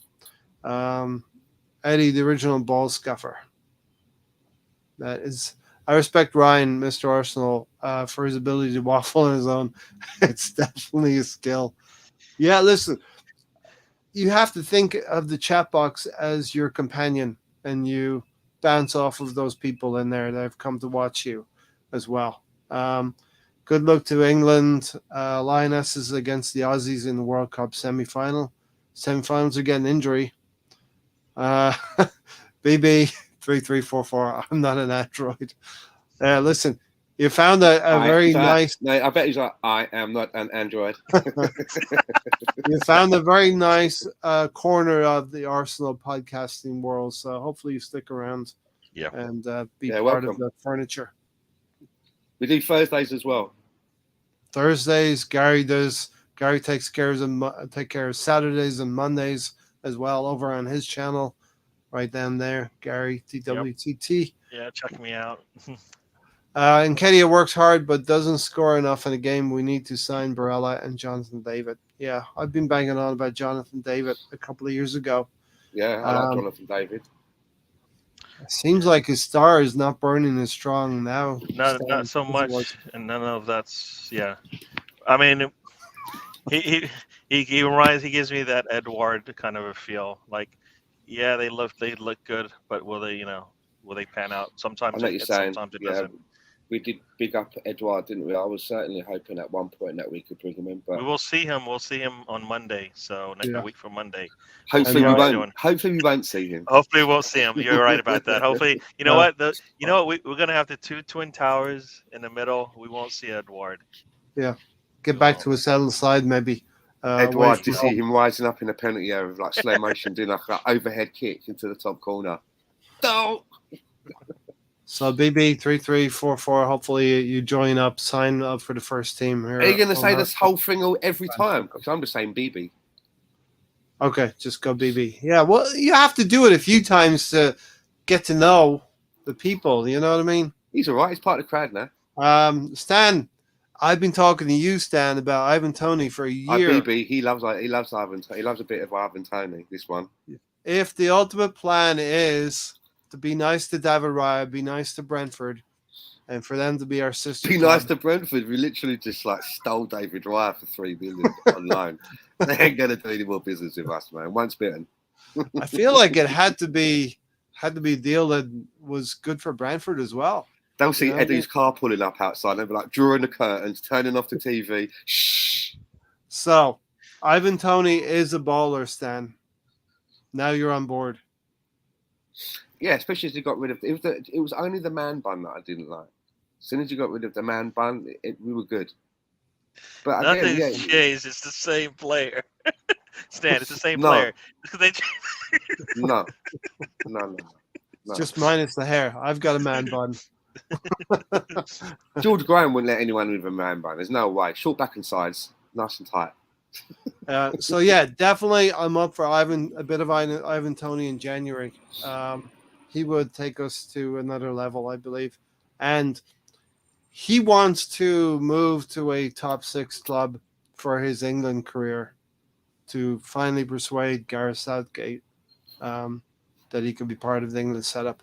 Ray treating BB like a girl he hopes to charm before revealing his true. I leave the comment section to itself for 50 minutes. Ooh, yeah, nature. I New would season. worry about. Hang on. New season. New rules. Sorry about that. Hey, I don't know if you See? missed out, if you missed like 30 minutes of comments or not today. I did. Or, I okay. probably missed 50 minutes of it. When we get toward the two-thirds part of the podcast, we're talking about what we're talking about 15 minutes in. Yeah. Big up, Ray. When you know, you know. When you know, I was talking to Stan when opening day last season when Ivan Toney scored 2 goals against Leicester City. When you know, Stan. Oh, man. That makes me laugh. Yeah, I'd have a bit of that now. I mean, in all fairness, I'd get rid of both Eddie and Balogun for a bit of Ivan Toney. Yeah, Eddie keeps scoring, and then we can sell him easily. Because then, think about it. I saw Burnley on a Friday. They could have dealt with an Nketiah for sure. Did they bother City a little bit? They had multiple opportunities to score. They would just really like. I don't know if it would have helped if Eddie would have helped them, but it would have been nice to see them have a player like him playing in that position there. They could have scored at least 1 goal for sure, and all of the chances that they had. So they were able to, that's one of the things you have to do is when you're playing a team like City, they'll give you maybe 3 to 5 chances in a game. You don't know when they're going to come, but you have to be as clinical as you can with your passing and your shooting at that point, because it won't happen again. And that's exactly what happened. They just, they didn't take advantage. And then I think City went up with the second goal, and that was pretty much all she wrote. But, game over. Yeah. Look at Ray leaving that comment up for as long as you can, man. Milking it. Hey, nobody saw it. Nobody saw it, Stan. And I leave it up so long so it can be pointed out and questioned. I try to ignore anything that has Ray's name in it. But I think BB and I are. Go on, Ray. speaking the Take a same quick language, screenshot. You know you want to.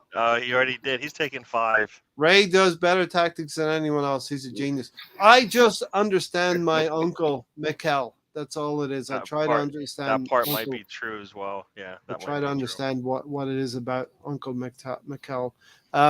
Okay, here we go. BB said we missed out on Caicedo, but we got Rice. So happy days there, and we got our business done early. 65 for Havertz doesn't make sense to me. Havertz is Mikel Arteta's Pepe now. He bought him. He needs to make it work. But also maybe we need to accept that Chelsea was a bit of a shit show for the last 2 years. And the two boys will disagree with me in some way, shape, or form here about Havertz. It's not the one that we really wanted, Gary, but it's the one that we got. Yeah, I don't like that project. You always talk about projects and whatnot. I think no, we shouldn't. I think we should have done it. We should have brought him in just because I'd rather not have to have him try to get a player back, kind of thing. I like you bring in a Timber, you catch him on the way up, right? Mm-hmm. You bring in a Rice, you've got him on the way up, right? He's been trending upwards every year, right? Raya, he's been consistent in what he does. Havertz not been trending upwards, so we got to try to change that, right? Change that trajectory in his career, essentially. And I think so, and that's going to be Arteta's big chore. I don't like that. I don't like having to do that. Right. Having to now compete on 4 fronts, having to now be better at substitutions, be better at player rotation, all these things. There's a lot of things on his plate that he needs to improve from the previous season, and I think Havertz is just adding to that pile of things that he still needs to do as a manager. Yeah. Stan. He's not indoors. Stay away from the. Stay away. He's on the balcony. Step back from the balcony rail, please. No, I think he's just trying to. I don't know. I thought we were showing. Somebody asked about that Stan sunglasses indoors thing. He thinks I'm one of them dudes that wear sunglasses inside the club. He's out. He's outside. You bang into a pillar. You're like, oh. Stan is outside. I'm outside. Sunny. Yeah, look, if we're to challenge Man City, whatever they do, we've got to do better. I definitely believe in that as well. I forgot what Gary had just said. So I Gary, was just talking about that I had something going to say. after Havertz is a project I don't like. So. Yeah, yeah. Rafinha was. Look, here's the thing as well. This is what I was going to say to you, Gary. In certain games, certain players will step forward. So we just need Havertz to step forward in certain games. We had Martinelli, we had Saka, we had Nketiah yesterday to get us He had 2 goals, good get us the stats though win. for yesterday's game. I can't remember what they were, but I was Havertz had looking. good stats. Yes, You know, pass completions, duels won, we just tackles won, things like that. You know, he had really good numbers, as did Declan Rice as well. we just need. Both of them had very good numbers. Is that what we want from him? Are those the I mean, stats that well, like yeah.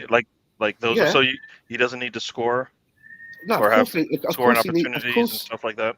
Of course, he needs to score, but not every player is going to score in every game. every and game. maybe, Yeah, and maybe part of the build up towards a goal, that you can see that the player is involved in some way, wins the ball back, passes it out, and then there's a build up and there's a goal. So there's other parts to the game as well. I'd be more worried if he's going to have his moment. he wasn't scoring or Yeah. creating anything, and the stats also said that he was losing his duels, losing aerial duels. His pass completion was rubbish. He's not able to break the lines. Then he got a problem. He's going to have his moments, and every player and every team needs to have their moments. The Man City fan has jumped in. Scored back to back, didn't he, in pre-season? Foden has to have his moments for City as well. You know, there's the players under pressure, and I thought today in the Liverpool game, Diogo Jota, 26 years old, he's a good player, but he needs to come back and show that he can have a good season for Liverpool. So yeah, every player needs to have his moments, Gary, and I think Havertz will have his moments. We want probably 10 plus goals out of him as well. BB, I thought that was plan A. Arteta doesn't know his best 11 for me. That's a concern. Can I answer this question here? That I believe he does know. Go ahead, yeah. After 1987 said that Harvey Barnes at Newcastle will score more goals than Havertz and Nketiah. But then you could also say that Saka and Martinelli will probably score more goals than their wide players. Or maybe, for example, Martin Odegaard will have more goal involvements than their attacking midfielder. So it's all about different styles of play, right? Harvey Barnes probably will score more goals because he plays more at the tip of their attack and is there to score. He's there to score the goals. The goals probably aren't as spread out as much, you know? Yeah. As a player, I kind of put forward as well. Then again, though, looking at Newcastle, I know it's only one game, but they do look like a team that are going to be able, like us, to maybe spread their goals around. I mean, Tonali got one, almost got two. Yeah. He's not shy of getting goals. Isaac. Yeah. Bruno Gummy Bears can get a goal. So can Almiron. To Gary's point, that injury sort of put Villa back on their back foot as well. Diaby scored a really good goal for them, but they were at 6th and 7th at the back as well. Mr. Tom liked Nketiah's numbers. We'll see at the end of the season as well. Hopefully we like Eddie and Nketiah's numbers. And Partey, Rice, Ødegaard is our best midfielder. Definitely agree on that one. He's the league's best midfielder. Huh? I said, based on his numbers last season, he's the league's best midfielder. Who's that? Ødegaard. Ødegaard, yes. Those three together we need against the Manchester clubs, Liverpool. No, I mean I did. I'm putting out my 5 video that'll come out later, but a little plug there. But Ødegaard and Rice and Partey didn't stand out as much as they need that I noticed. But for me, that was actually a good sign because it wasn't like, well, damn it, they just screwed up here. There were Rice did come in and make some, he tracked back and made some recoveries just like Martinelli did. So for me, that's why the game, I think, went the way it did, is we managed that midfield as good as we did. And that was because of those players. I mean, Rice, Partey, and Ødegaard basically allowed us to control that a little bit more. I don't think Havertz is part. I don't know if Havertz has to do much there, but I don't remember, and I didn't notice him as much. So for me, that's a good sign. It's a good sign, and that's what we want to do, right? I believe controlling that midfield is key for us. So. And winning's going to cure all ails as well. We keep winning games. We're just going to be talking about fine tuning things here and there. Does Barnes make their starting 11? I don't know if I like Barnes, but is he going to score more than Havertz combined or Eddie? I think either one of those two might score more than Barnes as well. Martinelli and Saka are a different level to Havertz and Nketiah. Agreed, definitely. I mean, but they're playing in different roles as well. You know, wingers, and I think it's a game about wingers. Newcastle looking really good.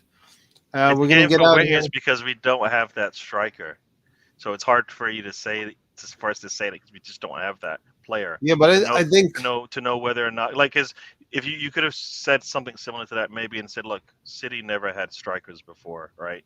They just played and then guess what they did? They went out and got one of the best strikers available. And now, really good, and now people are like, oh, maybe a striker works as well. I think if you don't go out and get the best player at that position, then it's easy to say, nah, it's not necessary. But I think you go out there and you get the best player, you play them there, right? It's about where you go out there and if we go out there and get a Jonathan David or an Osimhen or Anthony Tony, you're playing him, you're starting him, right? Yeah. So, you know, for me, that says it right there. We just don't have that player, that striker that we were taught that we would like to see.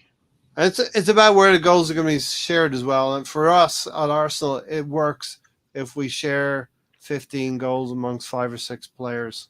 It's going to work.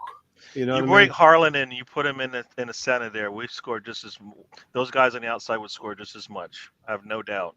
I don't know, because it would open things up. Because then you double. He'll just bring more in players theory, in the middle, and then now you've got that Saka right now has to deal with what you saw yesterday, right? To give him the ball more. He's got 2. He's getting doubled and triple covered right now because Nketiah is there. You put a Haaland in there, they're not doing that. He's got that wouldn't be fair, Gary. You have that's what teams do. They go out there and make things unfair. No, but think about it. You've got, if you had a forward line of Saka, Haaland, and Martinelli, you should be winning the Champions League. I just think that why not try for that? If you've got Haaland in your side, I think you're probably more inclined to give him the ball more. You come tearing into the box and you see him, you're probably more inclined to feed him than maybe take it on yourself. Yeah. No, but if they give you a one-on-one, then why would you have to do that? No, I mean that would be the ultimate, right? We get a striker like a Haaland or something like that. You know what I mean? Arsenal since 1987 said Arteta treated that game like it was preseason. What was he doing seriously with that team lineup? You start the season as an extension of preseason. There's no team coming to the league that are 100% right now.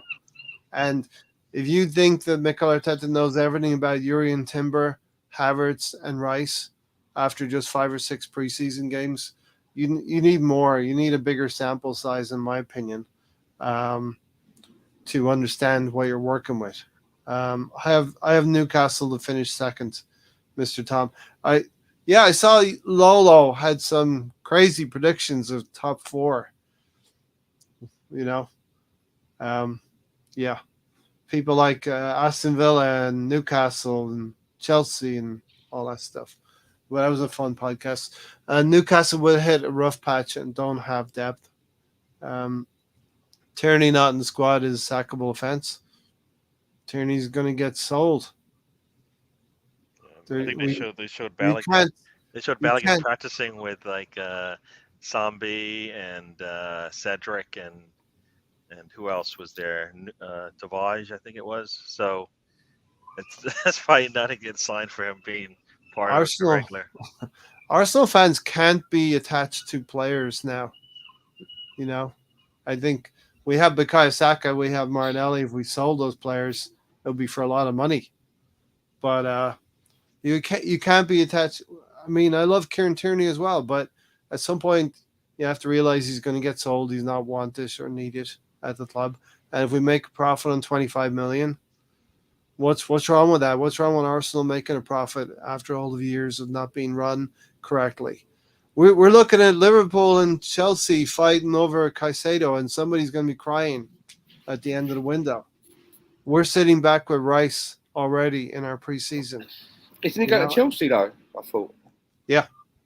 Is that what's happened?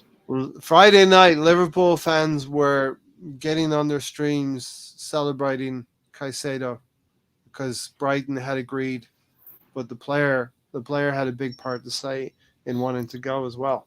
You know, Player wants to go to Chelsea. Yeah, and Chelsea are going to make it happen. I think they're going to get Lavia as well. Who, Chelsea? Yes. Yeah, they're gonna get both of them. That's ridiculous, right? And wow. So, I mean, Liverpool must be vexed, mate. Liverpool must be vexed. Very cross. I listened to a couple. Surely of Lavia was there. Surely Lavia was their backup, innit? If they couldn't get Caicedo, and they're taking the backup. That's crazy. Look, we've come. Maybe we can sell him. Maybe we can sell him on Nenny. Stan and Gary, we understand. We understand the standards now because we've been down there in the gutter in the last 10 years. And we understand that we're going in the right direction.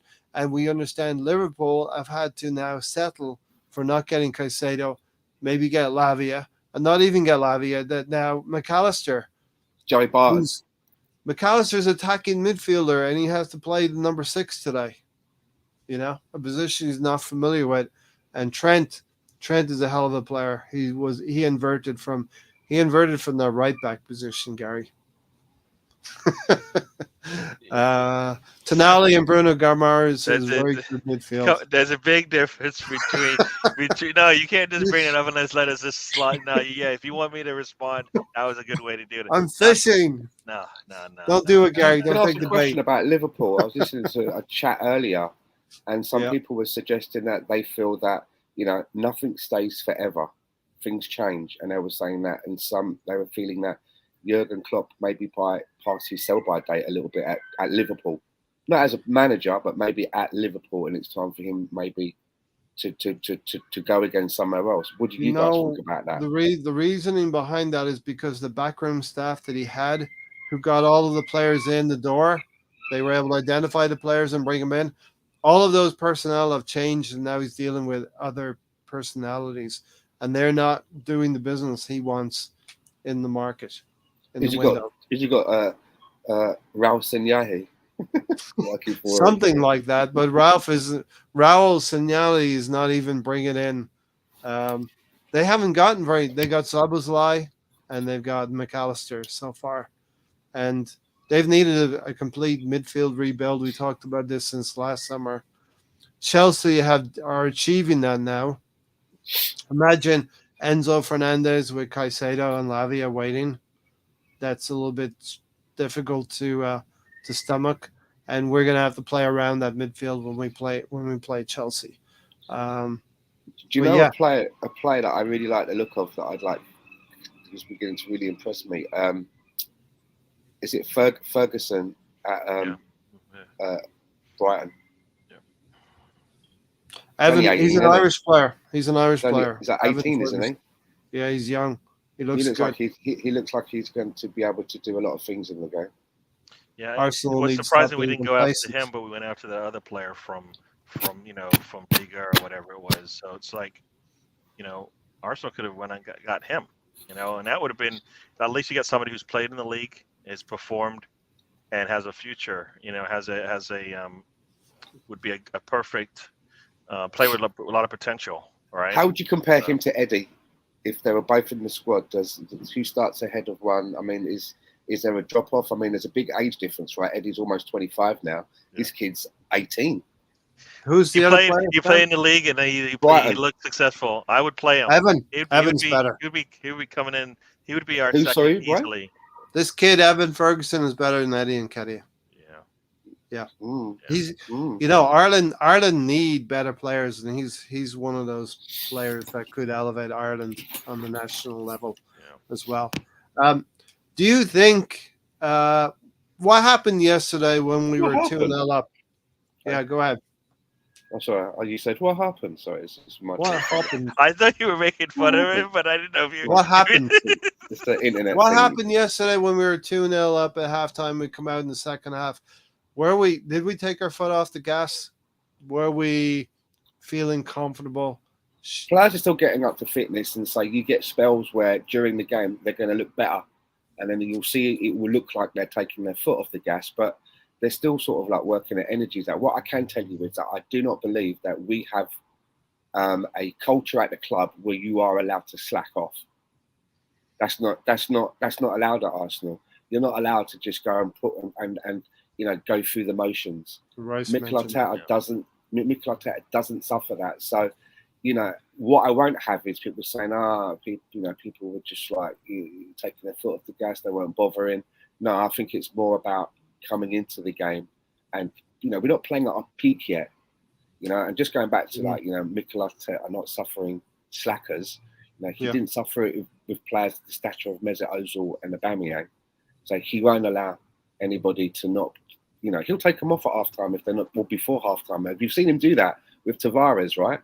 It wasn't working. It wasn't going how he wanted. He hooked him. So, we're not playing at our peak yet. But as I mentioned,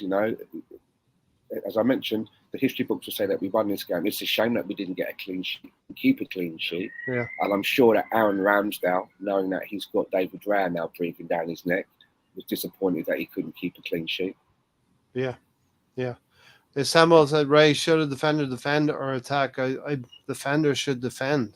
But in modern day football, we're asking a certain member of our defensive ranks to move into midfield and release another player from midfield into attack. So we're continually playing with the balance of the team, I believe. I don't think we high reward, isn't it? Like we said before, we play this high risk, high reward game. Yeah. Now, there's two things I wanted to say. 90 points. Got to get it. Yeah, no, two things I wanted to say. Ferguson played 12 minutes yesterday and scored. That's the difference between him and Nketiah. He's a young player who came in a game and scored in 12 minutes. Hunger. When's the last time you've seen Nketiah do that? No, I can't remember. In the Premier League. So that's I think that's the difference. It's a mindset. I think Nketiah just needs to go play and score every time he plays, regardless of how many minutes he gets. But I think that's one difference there. I don't know. I don't know if the team let Arteta down, but I do know the game swung in the second half, and I would have liked to have seen him use the bench. That's what it's for. When he don't like something, I can't believe he liked what he saw in that second half. And if so, I would have liked him to have made decisions and changes much sooner when he saw the way the game was going. I mean, Timber coming out did affect us some, but I think the game was starting to get away from us. We weren't controlling it like we were in that first half. So you look at the two halves, and that second half just wasn't our half at all. They started getting opportunities, and we weren't looking as comfortable playing out there. And I would have liked to see us maybe shore some things up. Gabriel coming on a lot sooner. At 60 minutes, I was calling for Gabriel. Yeah. I was calling for Trossard to come in a little bit early as well. That's what you have those players for. They can come in and give you 25, 30 minutes of a game when it's starting to get out of your control. Steve Cooper came to defend. Teams are not going to come to the Emirates and generally defend as much as this, especially if we give them incentives of conceding goals at home. The next team that comes is going to be Fulham, and they're going to give it a real go as well at the Emirates. Nottingham Forest didn't really try to get anything out of this game until the last 10 minutes. But what they did, what most teams will do, though, they wait for us to make a mistake, and we were starting. I don't know. We were starting to make those mistakes. We're getting into the territory when you get beat on a corner, that's when you've fallen asleep a little bit defensively, right? Late in the game, you need to close out. You need to close out a half, right? We always talk about this. All right, there's about 5-10 minutes left in the half. Let's see it out. Let's not fall asleep here. And we did that. That's what it looked like. It looked exactly like what happened. A corner comes in, the ball pops out. Next thing you know, they're on a run. We don't defend it well. I blame Ben White for that a little bit because he sees the defender in the middle of the pitch there, and he lets him cut in front of him. He doesn't, And if he doesn't, if he holds his ground, that goal doesn't get squeaked in there. You know what I mean? There's a lot of other places where we could have won the goal, but it was 2-on-4 at that point. they had 2 players running at 4 of our defenders, or 3 of our defenders, and 1 was trailing, and they were able to get what they wanted out of it. And I think that's, can't do that late in the game, because that could have been to draw it, right? Yeah, So we're getting. you got to We're play for getting. 90 minutes, Mhm. and if you see players that are going to not be able to give it to you for 90, then you pull them so you can see out the game. We're getting into a territory where we're getting a reputation for losing goals at home, and we're going to entice teams to come and attack us at the Emirates. December said you can't say anything against them. You're then called negative for looking at the reality. That is just, everybody has an opinion. All Arsenal fans have opinions. Some of us are going to see the game differently, and so if you're being negative, it's just your reality. It's how you see the game. I do think though that you can be not saying anyone here, but what I've seen in social media, that you can be overreactionary after only one game, the first game of the season, where you're embedding in new players. You're, as I say, they're trying to build partnerships. You're trying new tactics as well. You're trying to maintain fitness levels. And just by saying about, as you mentioned about, we seem to be giving away goals at home. Mhm. Maybe we're addressing that by bringing in a goalkeeper where nobody thought that a goalkeeper was in the mix this summer. Did anyone sitting here think, we're going to bring in another goalkeeper? I didn't. No. I thought Matt Turner was going to be around for a little bit longer, and that he'd be coming on for penalty shootouts and shit like that. Yeah. So there you go. I mean, maybe they've identified exactly what you said, Ray. Maybe they've looked at it and thought, giving up a lot of goals, didn't we? What can we do? I know. Let's bring in a really competitive keeper that may also help to put the current keeper up another level. Elevate his game. Exactly. Yeah. He saved 2 penalties as soon as David Raslang's been mentioned. Yeah. Or he gives you exactly what you want and you get the full package now. You know what I mean? Yeah, that could be the other part to it. So if he gives you the full package, which one do you go with? You give the one that gives you, that checks off all the boxes, or the one that checks off, less boxes, So yeah. Look, that's why for me, when I look, there's other players we sit around, they give us the answers to the questions that need to be posed. And if Arteta doesn't win the league or Champions League, he has to be sacked. Did Liverpool fans say that about Jurgen Klopp when he came second? There's 2 parts to that, right? One is we stop comparing Klopp to Arteta. Can we stop that? Compare Arteta compare Arteta to a coach who's in his 5th year at a top right, 6 fair. team.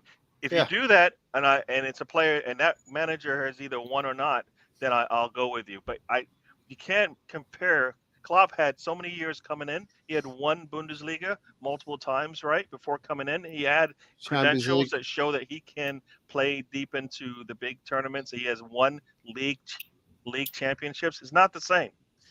You have to stop this comparison.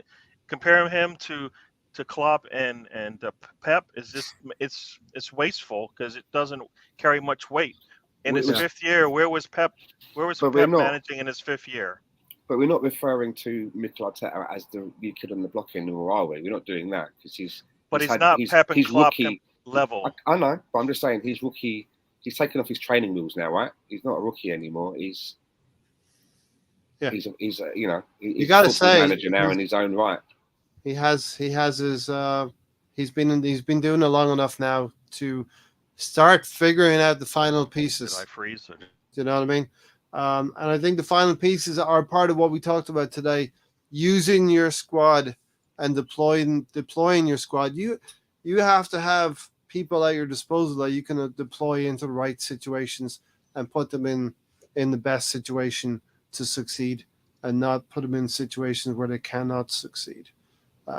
So we'll see how it goes on. It's a small sample size. We've had one game. We've won one game. Yes, we would have liked to have beaten Nottingham Forest 4-5, but just because we got Rice and we got Havertz and Timber doesn't mean we're going to blow teams out of the water. You know what I mean?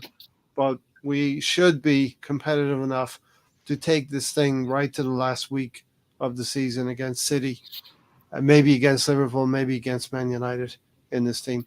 So we're going to get out of here pretty soon, but we have to nominate a man of the match. Gary, what's your thoughts for man of the match yesterday? I guess for me, I'm going to go. I think it was Saka. I'm gonna go with Saka. Yeah, I mean, outside of the goal, he was, commanding that right side, and he was a threat for most of the game when he was out there. So yeah, I'm gonna go. That's where I'm gonna go with it. Yeah. Me too. I agree. But Bukayo Saka, if he's not already world class, he's approaching world class, and we're going to see him in Champions League as well. I'm excited for that. Stan? Well, look at this. The first game of the season, and probably because Tony's not here, we're all in agreement. We're all in agreement. I would go He would have with picked Saka as Saka well. too. No, he would have gone with Gabriel Megalegs, who came at the end. What do we think of Turner's performance yesterday? I thought Matt Turner had a good game. I thought you meant Tony. Yeah, I know. I was like, what was he doing very yesterday? He should have saved the Eddie goal. That was deflected, Sam. That's harsh. There was a lot of pace on that shot. Deflected. It goes between I don't know about his that. arm and his side. You know what I mean? I think that was what you want out of your striker to he put his foot, so put a lot of power behind that shot, so it doesn't even matter if it gets deflected, it still goes in, right? That's what you see with the top strikers. The goalkeeper gets their hand on it and it still goes in. Is that a bad?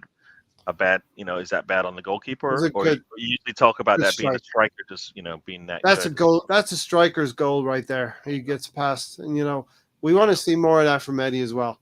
Yes. Look, community shields are nice, but they are not major trophies. It's nice to win them. So listen, we'll get Gary. Anything else to add? We'll get out of here. Nothing more to add. Yeah, like I said, I'll See you take the tomorrow. 3 points. We're gonna see. Yeah, I'll be on tomorrow. The trip will be on tomorrow. Should have a full house, I hope. So we'll see how that goes. First game of the season. Be nice to chat about that. See you guys then. Yeah. Thanks for joining me. Always hated Gary, I might be I'm available here tomorrow as well. I might be home by 4. Might be. Cool. Yeah, Cool. Stan's got a week or two, right? Yeah, we did a show. Me and Stan did a show the last time. It was just me and him, I think. So Last week. that was yeah. So that was really good. Yeah. It's good. Yeah, we actually agreed on too much stuff. Everything. At the end of the show, it was like we were hugging each other. You give high fives and everything, as opposed to I gotta go. Listen, call me deluded, call me whatever you want, but I actually think that Mikel Arteta can steer Arsenal to a Premier League title this season. Yeah, I put a video out and I had like 4 points. So I would tell you what they are, but I think I want you to watch the video. But I think there are 4 things that Arteta will be judged on, and he has to figure out. He has to complete 3 of them. So right. If you check out the video, next time I come on, I'll tell you what those are. But check out the video. 4 expectations for Arteta and Arsenal this season. Mr. Cheese, I agree with you. It was a little bit nervy, just right at the end, the last few minutes. Stan, take us out of here, and let's go see Gary tomorrow. Yes. Yeah, thanks everyone for coming in. First game of the season. Good to see some new names in there as well. A few new names that we haven't seen in it before. And we're going to be back on Thursday for the Thursday Night Forum. So in between then, there may be a Fools Nelson podcast, the old wrestling. If I'm sure somebody may be taking the keys off Mr. Tom if he's not about, and taking it out for a drive around. You can hear it now. That's it. That was it. There you go. See that? Oh. Anyway, see you all on Thursday. Take care, everyone, and have a good week. All right. Thanks for watching, everybody. We are out of here. The McChronicle, thank you for joining. Roll back the tape. You can see what we talked about. Until then, take care of yourselves and each other, and we'll see you on the next one. Come on, you Gunners. We did win